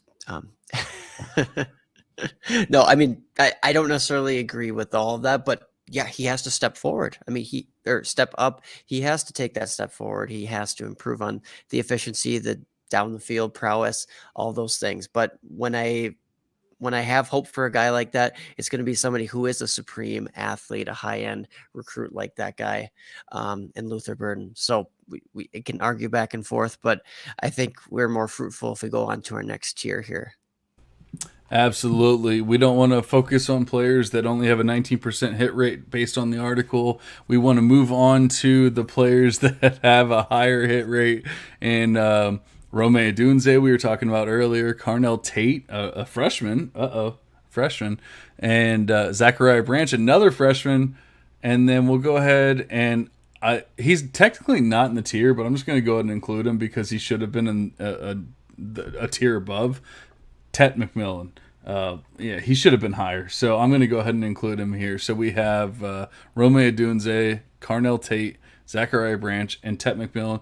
And real quick, I was talking on, I think it was the Full Tilt Devy pod, about how I wanted to call Mousse Muhammad. And I finally figured out why. It's because of Rome Odunze. I want to call him Mousse Muhammad because of Rome Odunze. There's no reason for his name to be Rome if Moose isn't Mousse. That is fair. And I am very glad, by the way, that you included Tet McMillan because he should be the number one guy in this list, at least in my opinion, for me. And I agree. I respect Rome. I mean, I do. I don't think Odunze is a bad player. And I have him number 2 here. But I think the 2 freshmen have to slot in after a guy who's actually done it. Like Tet McMillan, great recruit, a great size to him, great physicality, and he's going to produce even more this year with Dorian Singer moving on to USC. So that's just a awesome steal if you're able to get him at what wide receiver 12 values in Devy drafts and C2C drafts. Which is a great point of showing. I'm sorry, Felix, for cutting you off, but a great point of showing that Carnell Tate is being ranked, at least by DLF, higher than Tet McMillan, and so you can trade for Tet McMillan, whether it's via picks, via whatever. So it doesn't have to be like, oh, he's available in my supplemental, but you can still make that trade because you can trade that pick for Tet McMillan, at least according to these ranks. Yeah, I don't have a problem with this. I mean, I actually have these guys right back to each other. I have Zachariah Branch first, Rome Odunze. Zachariah Branch at 9, Rome Odunze at 10, and Teteroa McMillan at 11. It's just from a value perspective in our game. I think that Zachariah Branch's value is really, really high. Rome Odunze should be too because, we've seen mock drafts with him going in the first, and he's another guy that projects as a potential X wide receiver. Probably has more versatility than just playing X. And then Teteroa McMillan, as productive as he was as a freshman, he's going to be playing in a spread offense for Jed Fish's system there. He's just going to continue to. And you mentioned Dorian Singer earlier. Dorian Singer was with Arizona last year. He's now in USC. Now you have just 2 guys gobbling up all the targets there in Jacob Cowie and Teteroa McMillan. So he's just going to build on the production that he had last year. So of all of the clusters of players that we've said thus far, this is the one that I've had the least problem with. I completely agree with that. Like, I have no issues with any of these players. I guess technically I have a problem with Carnell Tate just because I don't know. It's weird. He lost the stripe first and all that kind of stuff. Like, people are getting overly hyped about him, but like when I want to fall in love with a player from a hype school, I want to fall in with the best player, and I still feel like that's Brandon Ennis. So I don't want to fall in love with Carnell Tate. I feel like this is too high, and that's what I'm saying. Like, I would be 100% okay with trading him away and getting a Tet McMillan or whoever, and then. If you guys don't have a rebuttal there, then I actually do have a rebuttal. Okay, go ahead. So if they played the same position, I would have a problem with that. But Carnell Tate profiles as going to be the guy who replaces Marvin Harrison Jr., and Brandon Ennis profiles as the guy who's going to replace Emeka Ibuka. So if there was some duplication of skill set there, I'd be like, that's a problem. Now, there is a duplication of skill set between Carnell Tate and Noah Rogers, in my opinion. So one of those guys is going to be transfer. But both of them are being overly hyped, though. I mean, both. I mean, regardless, you can choose who you like, but I mean, Noah Rogers is being hyped pretty well too. Yeah, because he's an Ohio State receiver. I've seen him go late too, Aaron. It sounds like that's what you're going to say. Noah Rogers goes super late. No, I'm not saying that. In some cases, he hasn't been drafted highly. But like Carnell Tate, he's creeping into the first in supplemental drafts. You know what? John made this great example earlier of trading back out of that if it's a risky pick. Sounds like Carnell Tate's kind of risky. And we know that Noah Rogers also flashed really, really well in spring practices with the second team. He was carving it up. So he could easily surpass Carnell Tate, and you can get him in the third, maybe even later in supplemental drafts in some places. So that might be too high depending on your tolerance for that risk of drafting a freshman wide receiver. But I guess that's just where I'm like, give me the discount. Give me a nice plus to trade back and maybe get a Noah Rogers there. And that's why I don't really have Carnell Tate quite as high as Tet McMillan and Odunze. There's really no space for Carnell Tate to get like substantive time this year. You know, Ohio State, they got knocked out of the playoffs, lost to Michigan the last 2 years.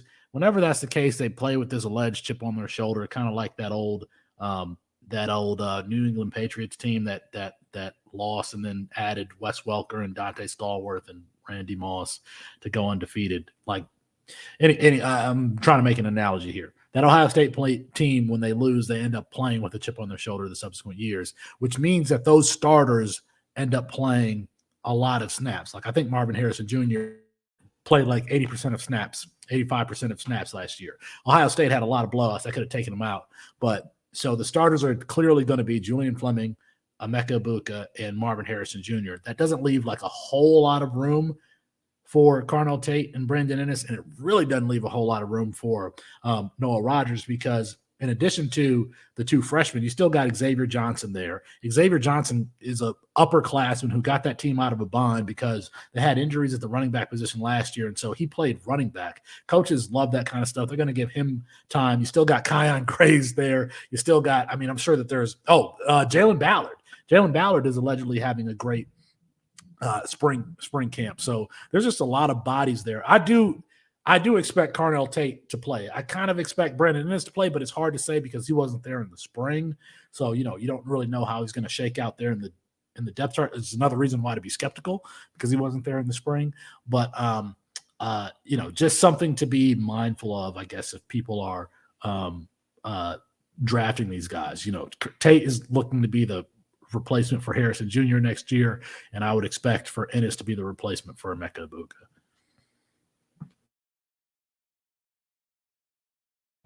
Sorry, my mouse wasn't working. But I completely agree with that, but I do not agree with this next set of players. From DLF at least.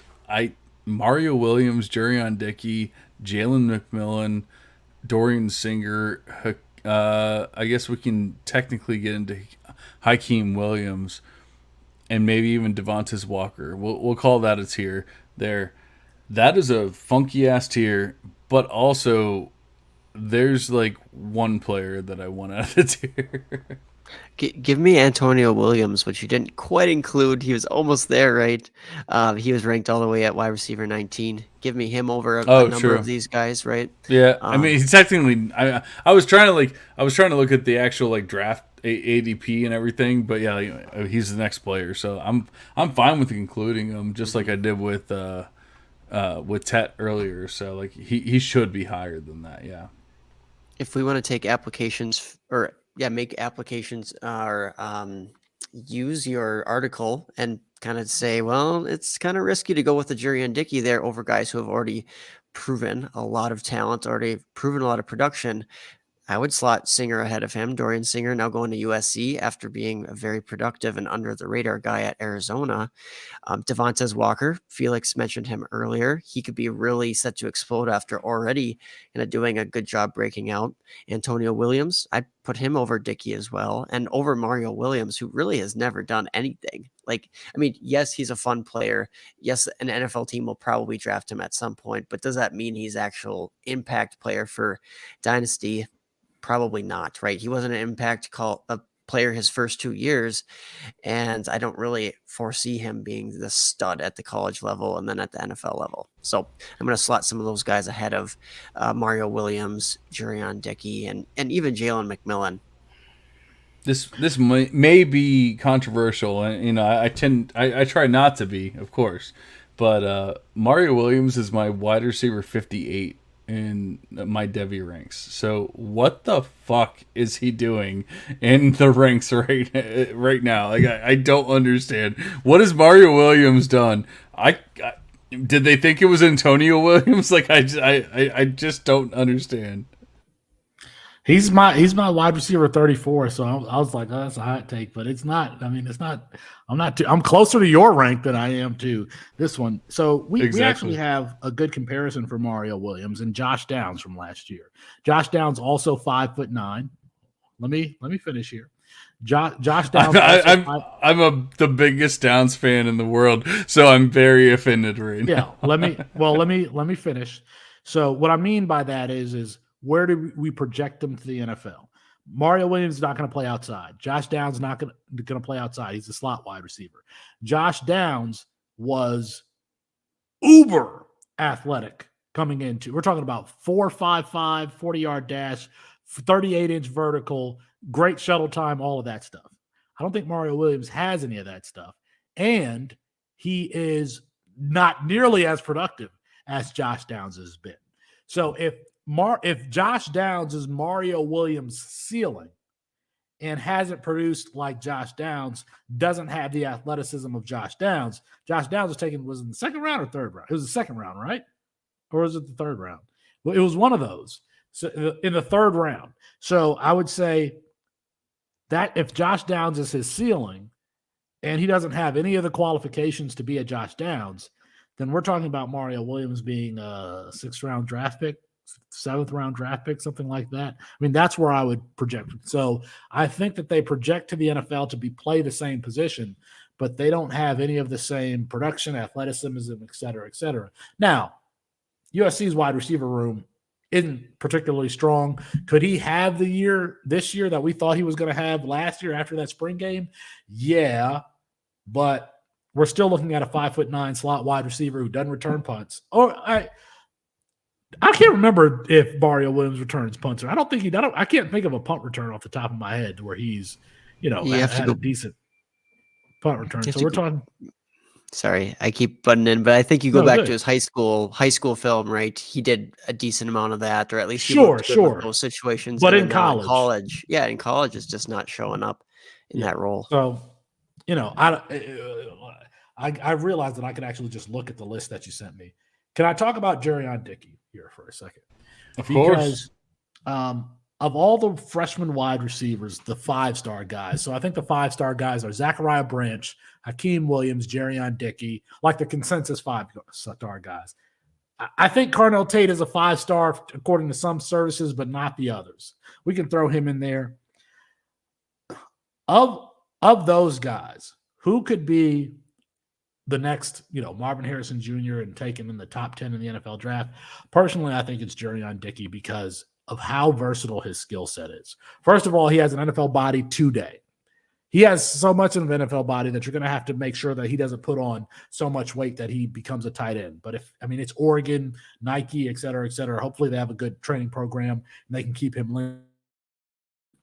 Oregon actually has emphasized speed, so I don't think that keeping off bad weight should be a problem for Jurion Dickey. But I think his comp is A.J. Brown, and that's actually, I think that's fair because I think of A.J. Brown as a wide receiver who can beat you up at the point of attack on the catch. He can create separation late on the catch. So he's not necessarily A.J. Brown's not going to win a race with a whole lot of DBs, but he can still be a deep threat because of, other skill sets that he has in the high pointing the ball and all of that stuff. Jerrion Dickey has that. Jerrion Dickey, because of his size and physicality, if you want to run him on slants, digs, crossers over the middle, he's going to be great at that game. And he has really good hands in different situations. If you got the pass, he's running over the middle and that ball is thrown low, he can catch it and keep running. If you're going to throw it up to him in double coverage and he has to go high point it, he can do that. If you're throwing him a back shoulder fade and, he has to turn and use body control and catch it over his shoulder, he can do that. So of all these guys, like who's the guy that's most likely to be, we look back 2 years from now, he's the number one wide receiver. To me, it's Jerrion Dickey. It's Jerrion Dickey in this class. Yeah, that's a high upside shot, right? And yeah, I think you might have mentioned AJ Brown, or somebody mentioned, or maybe I don't know if anybody mentioned Treylon Burks as a possible comp, but yeah, those are some possible playmaking guys who are bigger in size for sure. Yeah, and the problem is I can't say that he won't hit. I'll just say he has a lower chance of hitting. That's all I can say. Just because he's a Pac-12 player that is a wide receiver and a freshman. So we'll say that he has a lower chance of hitting. But we have a pretty big... Go ahead. Go all the way, John. Say Jerrion Dickey. Make news. Tell me. Jerrion Dickey will not hit. Say it. Jerrion Dickey has a lower chance of hitting than Dorian Singer. That is what I'm telling you right now in the same conference. You guys want a spicy take here?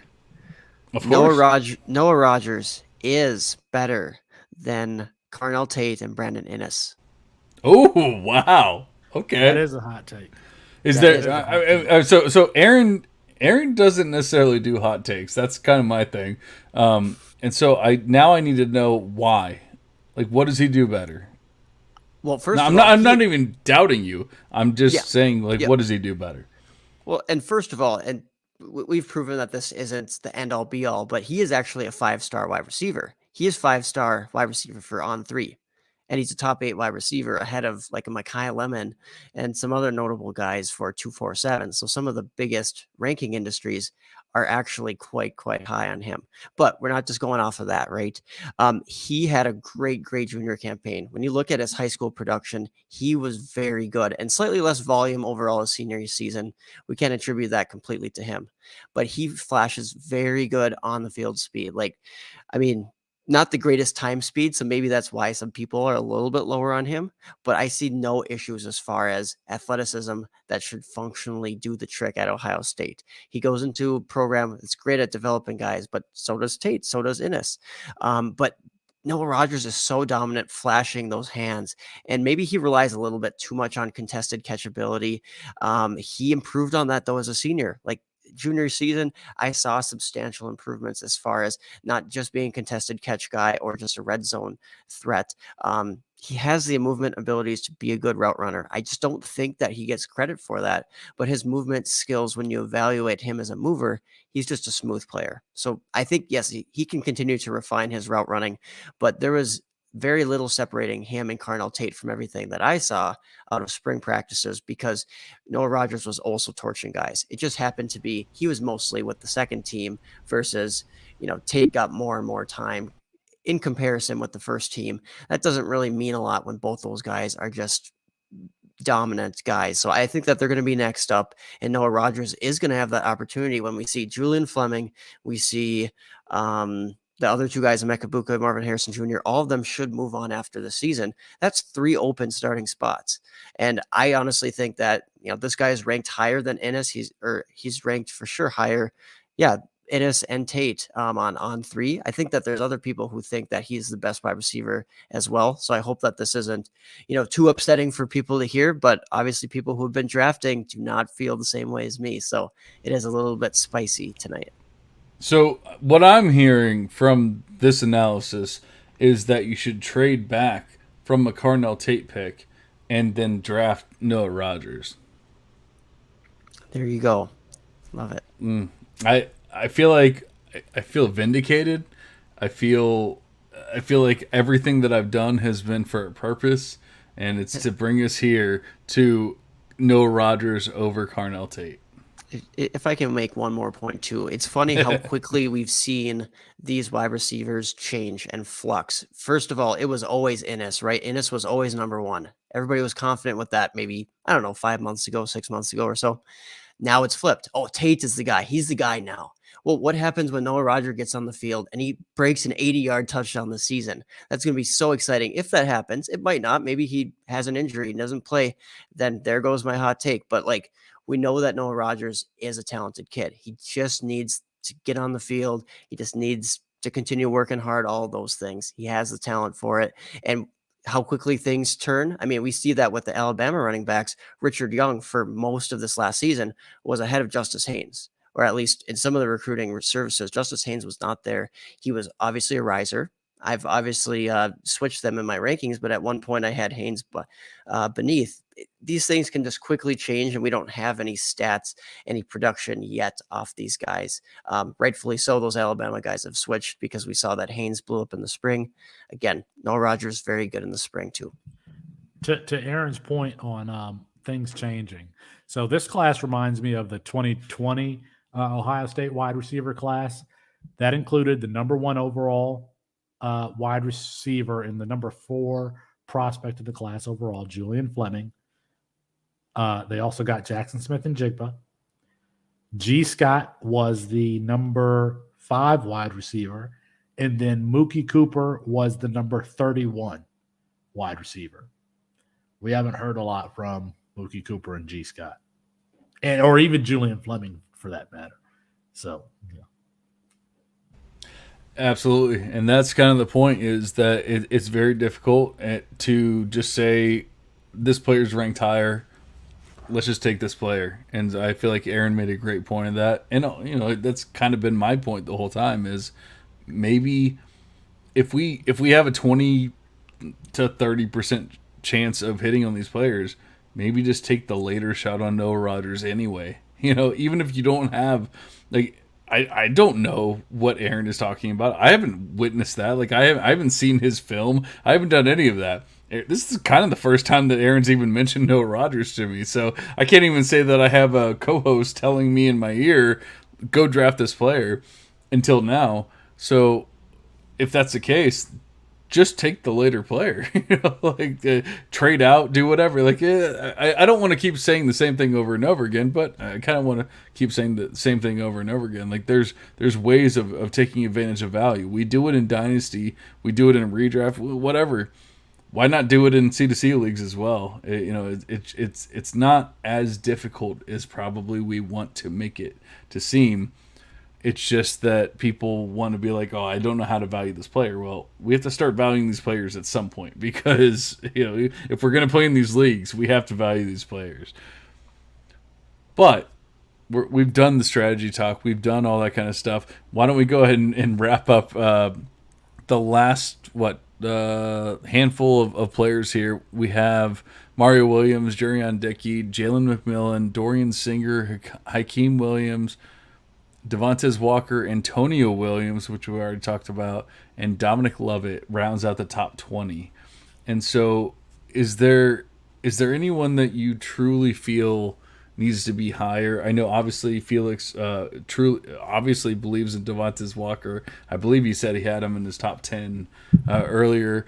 And then obviously me, I'm Dorian Singer's biggest fan. I have him in my top 10. Who do you have in your top 10, Aaron? Well, I think I talked earlier just to the point that Singer should be higher, Devontae Walker should be higher, Antonio Williams definitely belongs in that group. I'm surprisingly high on Dominic Lovett, but no, he's not making the top 10 for me. So those are just some guys that I think should be higher there. Like I said before, I don't necessarily blend all the guys for my rankings, and which makes some very interesting dynamics when you're in a startup draft, right? When everybody's in the same pool. But I definitely think that there's an argument to be made for Singer to be in that top 10. Devontae Walker, though I prefer Singer in some ways, I think he is a little bit more dynamic, right? He's a bigger, faster playmaker when you compare him to Dorian Singer. So that's going to be intriguing for NFL teams. So you can make the argument for those couple guys. And even Antonio Williams, it's like, I mean, you might as well take him way later than Luther Burden, because they're very similar in some ways. I think that they could be deployed somewhat similarly, but Antonio Williams was actually better as far as efficiency goes, at least as a true freshman at Clemson. So those are, I guess, some thoughts on the guys in that tier. There are two. You guys are kicking me off the microphone. There are two players that I would like to discuss before we get out of here. Of course. Hakeem Williams and Dorian Singer. I wrote up Hakeem Williams for the freshman and supplemental draft guide, and you have to understand when we do the freshman and supplemental draft. Hakeem Williams that you drafted, I believe, at the end of the second round in a supplemental draft, if I remember correctly. Which is the one out of all the supplemental drafts that I've done. It was the one mistake that I'm like, I don't even like this dude. I took him based solely on his recruiting pedigree, but when you watch him play, he is very much Tarzan. That's not a PC analogy anymore. He's built like, an alpha, but does not play that way. He allegedly has the speed and all. I think the athletic comparison for him is Julio Jones, and he can make a lot of contested catches, but he doesn't high point the ball.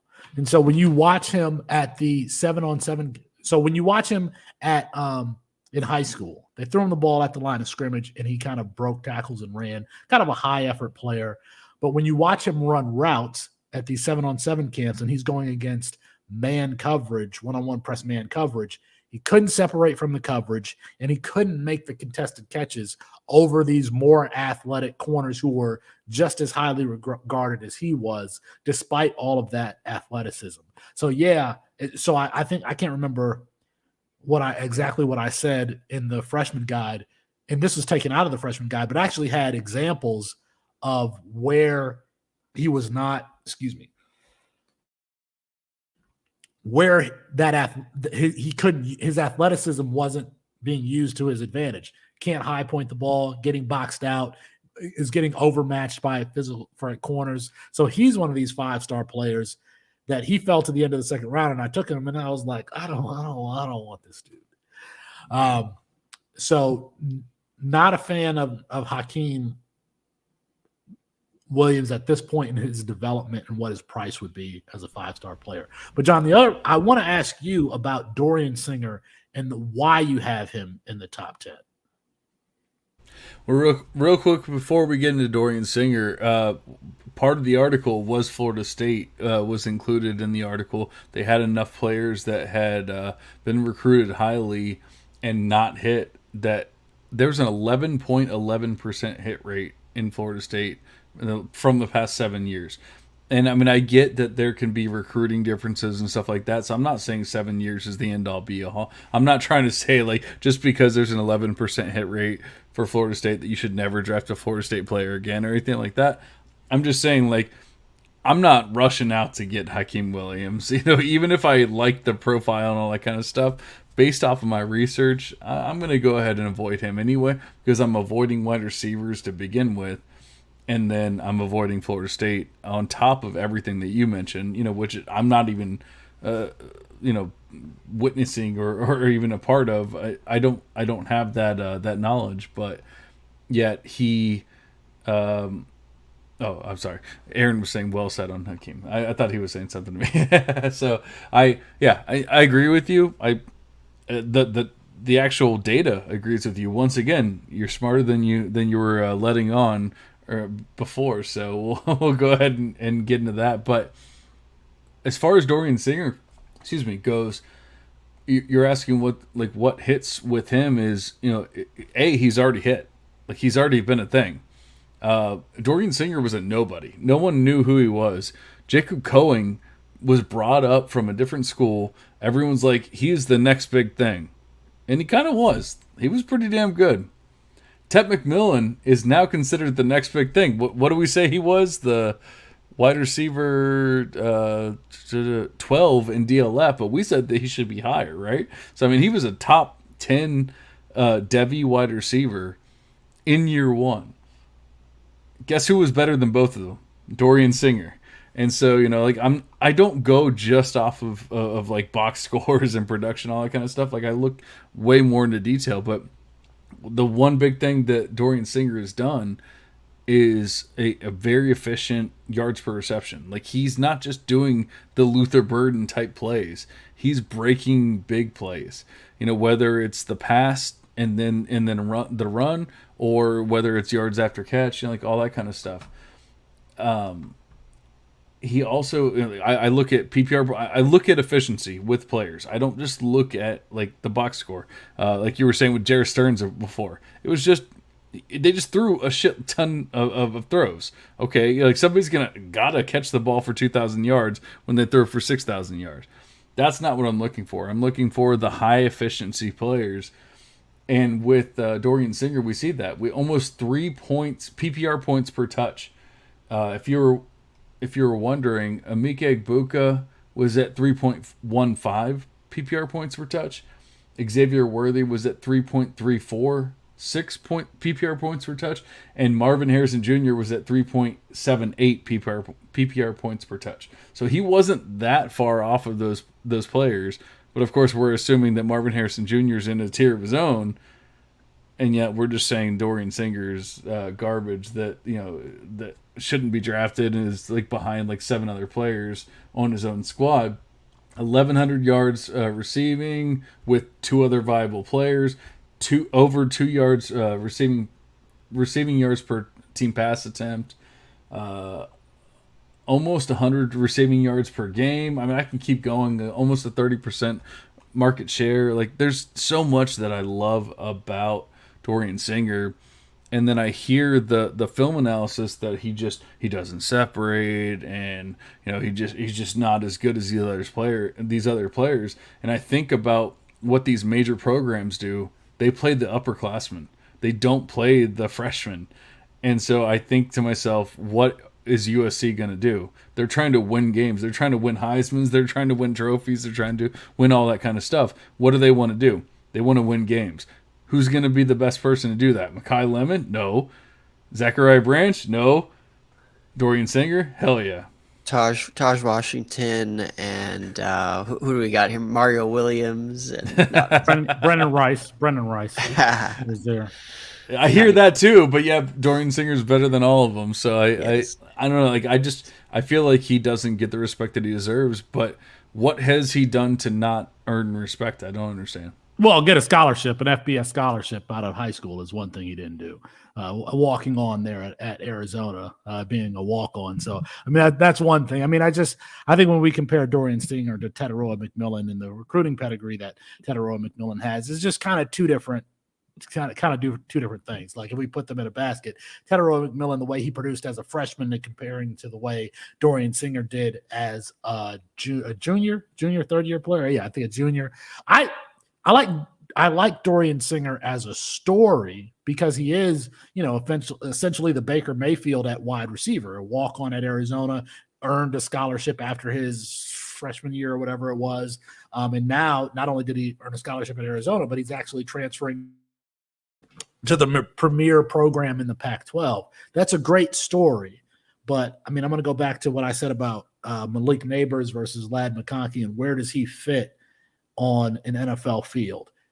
I think it's more likely that Dorian Singer goes undrafted in the NFL draft next year than it is, anything else, just because I don't see that he has the skill set. Like, I just don't know where I would put him in one of those 3 positions. X, slot, flanker, not fast enough to beat corners deep, not physical enough to create separation at X, and he's not really built like a slot wide receiver. So I just don't see a role from him, despite how efficient he was, in that offense and everything else. And I don't know. I think that if he was that talented, he would have had at least one FBS offer from somebody. I mean, he went to Pinnacle. Dorian Singer went to one of the premier high schools in the country. That's where, what's his name? Spencer Rattler went. That's where Deuce Robinson went. That's where, what's the dude? Dylan Royola. Dylan Royola, who's the number one quarterback in this year's class, he was going to go to Pinnacle, but he decided to go to Buford in Georgia so he could be closer to Georgia. But it's not like he went to some high school that was off the beaten path. Like, he went to one of the premier high schools in the country on the west coast in Arizona. Pinnacle's in Arizona. So still, I mean, if he was that good, he would be at like USC or something, like he would transfer to USC and they would be like, hey, like we're bringing these 5-star players, but we're going to go ahead and bring you in as well in the transfer portal. Like, if he was that good, a team like that would bring him in. Out of high school, he would have had one of those offers, in my opinion. I mean, that's just opinion, though, coming out of that's just opinion. It's opinion that he would have gotten one of those offers. It's fact that he did not. He did not have any of those offers. That's very true. How do you feel, Aaron? I mean, oh wow, we get some opposite takes there. I know John had to take a big drink after he heard of the closer to being undrafted than the early rounds, because I mean we have both spectrums there, right? We have John, who's very high, surefire top 10 guy in the class, and then the differing opinion that he's lower. And honestly, I thought that it was really interesting and just awesome that Felix brought up Malik Neighbors, because literally in my notes, I had poor man's Malik Neighbors as my comp for Dorian Singer. And you know what? I've actually kind of come around on Dorian Singer. I've actually kind of realized, well, guys just don't produce that well as far as, shares of the offense, efficiency wise, et cetera, at that high of volume. If they absolutely cannot separate whatsoever, especially him doing it that early in his career. And then he's trying to get recruited by one of the best teams in the nation, one of the best offenses, at least. It's telling. So, I mean, I am coming around on Dorian Singer, but maybe I fall in between you guys a bit. I think he's approaching that top 10 for me, though, which makes me sad because I didn't quite get him in one of my supplementals. He was sniped right in front of me. Tylan Wallace. By my rankings, by the way. My rankings were the reason why you got sniped, in case you didn't know. Tylan Wallace coming out of Oklahoma State. And I was like, as a matter of fact, I told Jack's Dino Game Theory on his podcast. He asked me, going into the offseason, the draft cycle that year, about Tylan Wallace. And I'm like, he's a small contested catch wide receiver. I don't think that he has a place in the NFL, even though he had all of that production. And I feel the same way about Dorian Singer. If Dorian Singer was 6'3", I'd be like, oh yeah, he has a place. He's a contested catch wide receiver. But you know what? So is George Pickens, but he's ultra athletic. I don't think Dorian Singer is ultra athletic. And every time you see him catch the ball, there is a cornerback hanging on to his shirt. So I just don't necessarily see a 6-foot contested catch wide receiver actually making it in the NFL. But the great thing and the difference between C2C and Dynasty is that there is more space to plant these flags. So if you agree with John, you can take that player, it's easier to go grab that player. If you agree with, my take, you can pass on him or whatever and grab somebody else. But I think that C2C compared to Dynasty there's more room for differences of opinion and different strategies, where that just doesn't necessarily, you don't have as much space, in Dynasty, because if first of all, the players have already been filtered out. Like, the players that are good enough to go to the NFL draft, we know they're drafted. So we know whether or not they're good enough to be NFL players. And then there's not enough space to move based on how the NFL has drafted them. So here we're talking about projected draft capital and what we expect the players to do. So there's more room for differences of opinion. And I open this conversation up. I think that's what I like. I like having the conversation. I don't give a damn who's right about Dorian Singer. Let's talk about him and give our different perspectives about why this player will or won't. That's a great point, because, no matter what, if we assume that Dorian Singer is going to be on the field for USC this year, he's going to be a campus asset. And, we can have the discussion about whether he's going to be an NFL asset as well. But there's still there's still viability there. There's still strategy there as far as like if you want to play them on your team. And so that's the great part about C2C is that you get to make those choices and who do you want to draft before and after and all that kind of stuff. We're literally at the 2-hour mark here, and I love, hopefully our listeners at this point know that we just love talking, so they appreciate it, and hopefully they're still listening. Toronto Dave has headed out, so I'm assuming that we're beyond the listenership of this podcast, but is there anyone else that we haven't touched on that you just have to have in your top 20? Like they just no matter what, this player is just way underrated. I didn't know that question was coming. Hold on. Let me see if there's a player that we haven't talked about. So we haven't talked about Ja'Cory Brooks. I think Ja'Cory Brooks needs to be there. Good call. Squirrel White, right? I know you like him. Yeah. Squirrel White I have at 14. Jonte Cook. We didn't talk about Jonte Cook? He's wide receiver 27 in these ranks, which is just criminal when you compare like Carnell Tate at wide receiver 10. But again, that proves that, sometimes you can pivot off these guys. You're not going to be able to trade down in supplementals around and still get Jonte Cook. But, sometimes maybe in a combined startup, something like that, you might be able to get a discount. So the players that I didn't hear mentioned at all are Matthew Golden, who I have at 7. Squirrel White, Ja'Cory Brooks. Lad McConkey I have at 18. And I think that's it. So. You do not want to know where I have Matthew Golden ranked. It's not good. I can promise you that. All right. Everyone seems to just assume that like A, he's going to take a step forward, and B, the team is going to take a step forward in the Big 12. And I kind of built that into my original rankings when he was a freshman, but I hadn't done any of this research or anything. But knowing what he's done on his own team as a freshman and everything else, once we get into the G5, I lost. I'm just going to say the Mountain West. I'm probably wrong.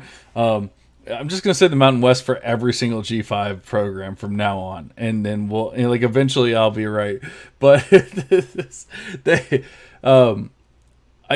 now that they're moving up, I think it was actually the American, but who knows? Now that they're actually moving up, I don't think that all of a sudden he's just going to be amazing. We saw Jacob Coing that we were just talking about from Arizona. He moved up. He was fine. He wasn't as good as he was when he was in a G5 program, and that's pretty normal. That's what we expect from players. So 700 yards or whatever the hell Matthew Golden had for that program isn't the same as in a Power 5 program. It's just not the same. So I can't do it. So I have him a lot lower, but you were talking about Ja'Cory Brooks, Squirrel White. I literally have them back to back, and they're not that far off behind Antonio Williams for me. So I think that I agree with that. I can't get behind the G5 guy and the G5 program jumping up. I feel like there's going to be a lot of lessons learned in that first year, and everyone's gonna be like, all right, well, what happened? Because Matthew Golden didn't take a step forward, because everyone has to get better. It's not just Matthew Golden that has to get better. Well, I mean, statistically, nobody's going to take a step forward if there's a 30% hit rate. So we can basically say that all these players have less than a 30% chance of doing well. I mean, we can kind of cover it that way, but I mean that's why we have to scout and kind of pick and choose. It's tough. It's really tough because of the statistics that you pointed out. Like the draft capital in supplementals is so valuable because you only have so many choices that you can make. And then the impact is so long because you can have these players rostered forever until they're done. So, I don't know. We'll see. Well, let's get back in 4 years and let's see how it turns out. I'm probably the middle guy again. I have to be between you guys, kind of saying, hey, come back in here, let's meet in the middle. Because I think that Matthew Golden, honestly, I mean, he did pretty good things as a true freshman. And I get why, maybe his share wasn't great. Well, he was competing with Tank Dell, who like it or not, I mean, he was a very, very good college wide receiver. It's just that he has a small size, and he still went pretty early in the draft. So it's not like Tank Dell was on, but he's a very good player. But John did say about the move up in competition. It's the same team. They're probably going to run some similar schemes, things like that. But there's also a quarterback change, and I don't think that's going to favor Matthew Golden. So end of the day, you're probably going to see better market share numbers. Maybe some of his efficiency is still solid, but yeah, maybe the counting stats don't significantly go up if the team takes a hit as a whole, volume wise, stuff like that passing. So I certainly think, though, there's room for Matthew Golden to really carve out a notable target share. Out of the freshman wide receivers, not that many did a lot, and Matthew Golden's up there amongst, probably the top, 5 to 10 at least in that freshman class who actually produced pretty well. So reason for optimism. If you're comparing to DLF's rankings, they have Mario Williams at wide receiver 13. I only have Matthew Golden 3 spots behind Mario Williams.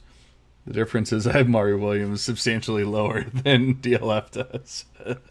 That's a crazy one. But out of the last few guys that you mentioned, I mean, I liked Felix's shout to Ja'Cory Brooks. Absolutely. Alabama finally might get that guy to emerge this season, and it very well could be him. He's flashed in the past. It's just that consistency he hasn't put together.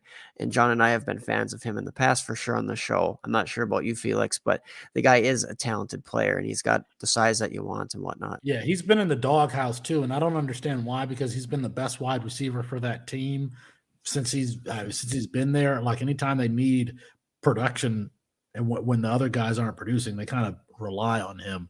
So he hasn't put it together for a full season yet because, again, he's been in the doghouse. Let's see if he can stay out of the doghouse in 2023 and, put together a full, complete season. The problem is that Alabama's quarterback play is going to take a big step back this season compared to previous seasons.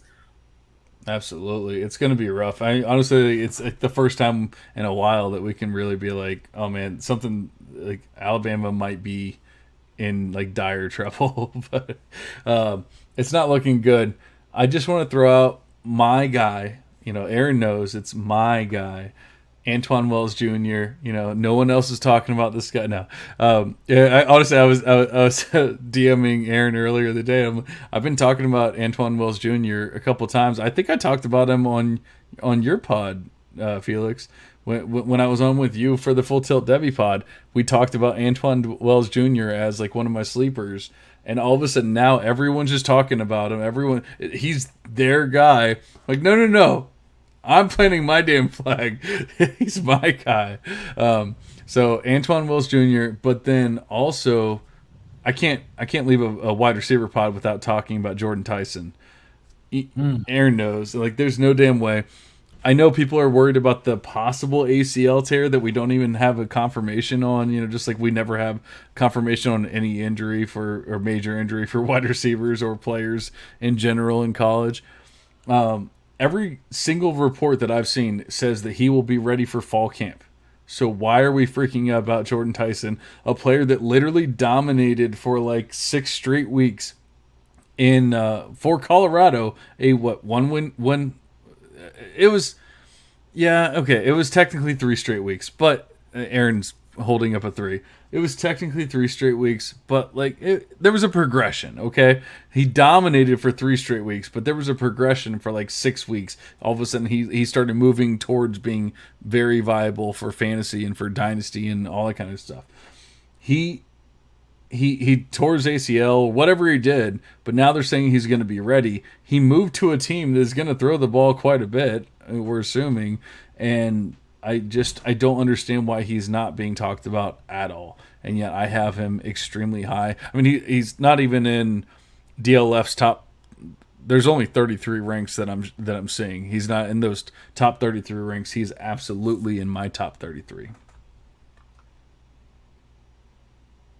Taking myself off.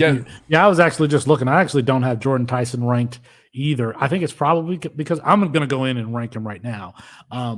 But he's one of the players that Deion should have kept. I don't really understand. And he feels like he would have been perfect for Coach Sean Lewis's offense there, the up-tempo, fast pace, and all that kind of stuff. But I mean, that's a really nice landing spot with Kenny Dillingham, who just put up the offense that he did for Oregon last year. So I think we're assuming that it's ACL, because if I remember correctly, I saw this injury and it was non-contact. He was on that tear and had a non-contact injury.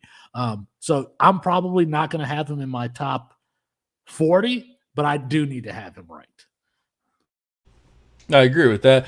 Honestly, and technically, the injury was called a lower body injury, and technically, a ACL tear probably is considered a lower body injury. But when I think of that, I think of like an ankle or something like that, like an Achilles, an ankle, hamstring, calf, whatever. I don't necessarily think of an ACL, because it's generally just called like an ACL tear or a knee injury or whatever.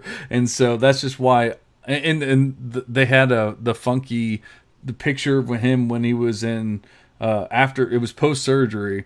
They had a picture of him and he had a wrap around his ankle, but he also had a thing around his knee post surgery. And so I'm like, what the hell what was surgically repaired? We have no idea. No one's ever talked about it, but all I'm focusing on is the fact that they're saying he's going to be ready for fall camp. Not even the games, not even like August, September, November, whatever. They're saying he's going to be ready for fall camp. So like in the next couple of weeks, we'll probably be hearing about Jordan Tyson dominating in fall practices. What do you think, Aaron? That would be very fun if that were to happen.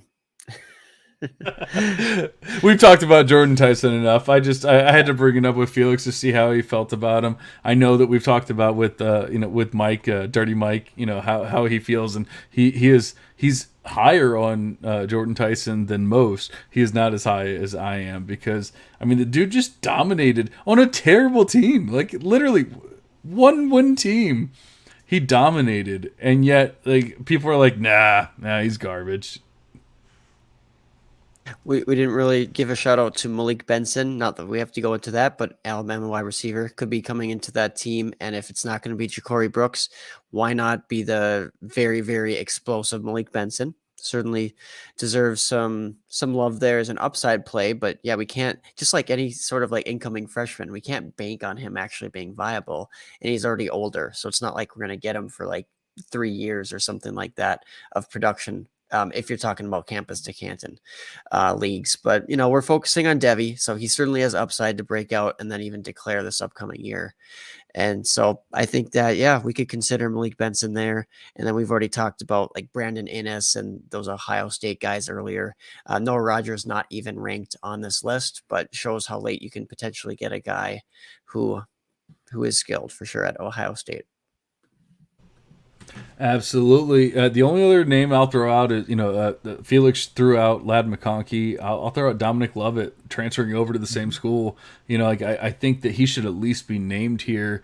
I don't believe he was in their ranks. No, he wasn't. So I feel like he was at actually a lot higher than I would have thought. He was. Oh no, he was in there at 20. Yeah. Oh, that's right. Yeah, my bad. I completely missed fair, it. Yeah, I think. So he is wide receiver 20 in their ranks, which I actually have him. No, I have him a little bit higher than that. So I didn't think that I was actually a big Dominic Lovett fan, because I was such a big, I was such a big hater of Luther Burden, that I just didn't want to focus on who Dominic Lovett was or whatever. And then I actually started looking at Dominic Lovett, and I'm like, well, maybe he's actually good. Like maybe Luther Burden could be decent, and Dominic Lovett's actually good. And, we can all be okay with it. Luther Burden just won't be like this, amazing 5-star player that everyone falls in love with, the next Julio Jones or whatever. I don't want to open a can of worms here and start another conversation, but I really like Georgia's receiving core. It's not just McConkey. Arian Smith is one of the fastest players in the country. Ra Thomas was a transfer from Mississippi State. He's a deep threat in his own right. And then you have the 2 slot wide receivers in Dominic Lovett and Ladd McConkey. Now, I think Ladd McConkey can actually move all over a formation, but and I think that there's a chance that Carson Beck is better than Stetson Bennett. I mean, first of all, he's a better recruit if you look at just recruiting pedigree than Stetson Bennett. But I think that there's a chance that, he's a guy that can open up this offense that was actually pretty good last year. To say that he can open up the offense, but I think that there's a chance that this Georgia team could rely on its offense. And if I'm taking a shot at some Heisman dark horses, the odds for Carson Beck were ridiculous. There were ridiculous odds back in January.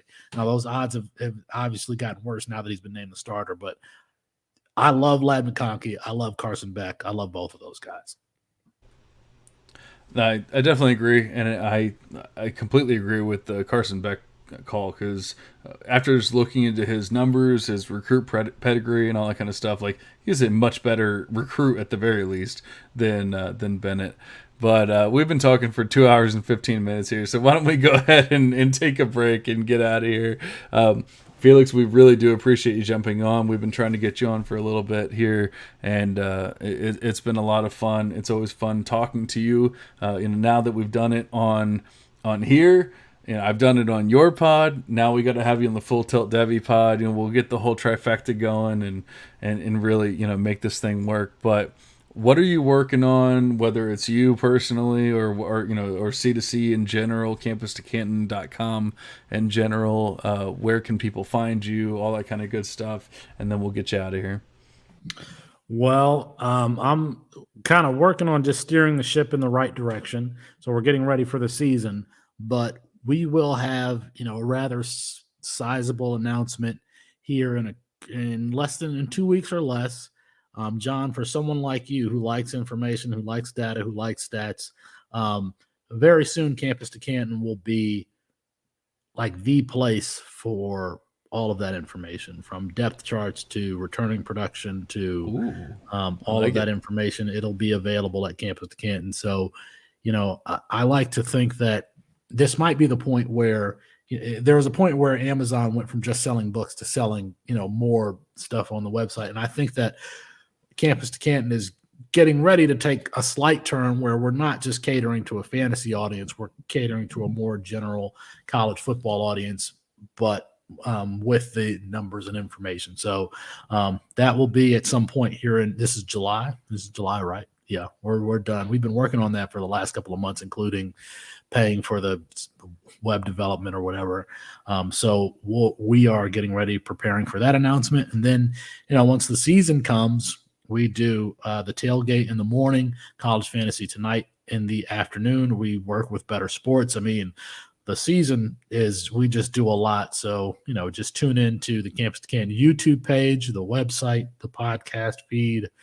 I guess you can follow me on Twitter if you want to. I mean, I don't know why you would do that, but you can do that too. Absolutely. That, once again, that is at Sharp Review, and that's Sharp with an E. Review on Twitter, and you can definitely follow him. He puts out some great stuff. Also, on the content, I can't wait to see what you guys are putting out.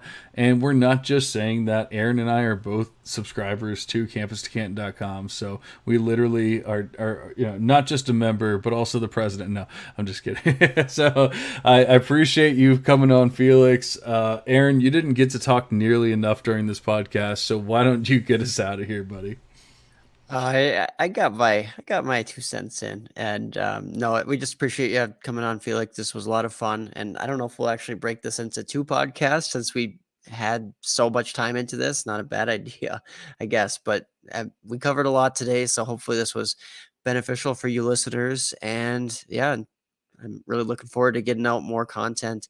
But in the meantime, go follow Felix again at Sharp with an E and review at Sharp Review. And yeah, he puts out great stuff at C2C. So check out all their content. Appreciate you guys for listening. I know this was a long one, but hey, we're trying to get you educated and all that kind of good stuff. But for now, we're going to go ahead and cash out. See you guys.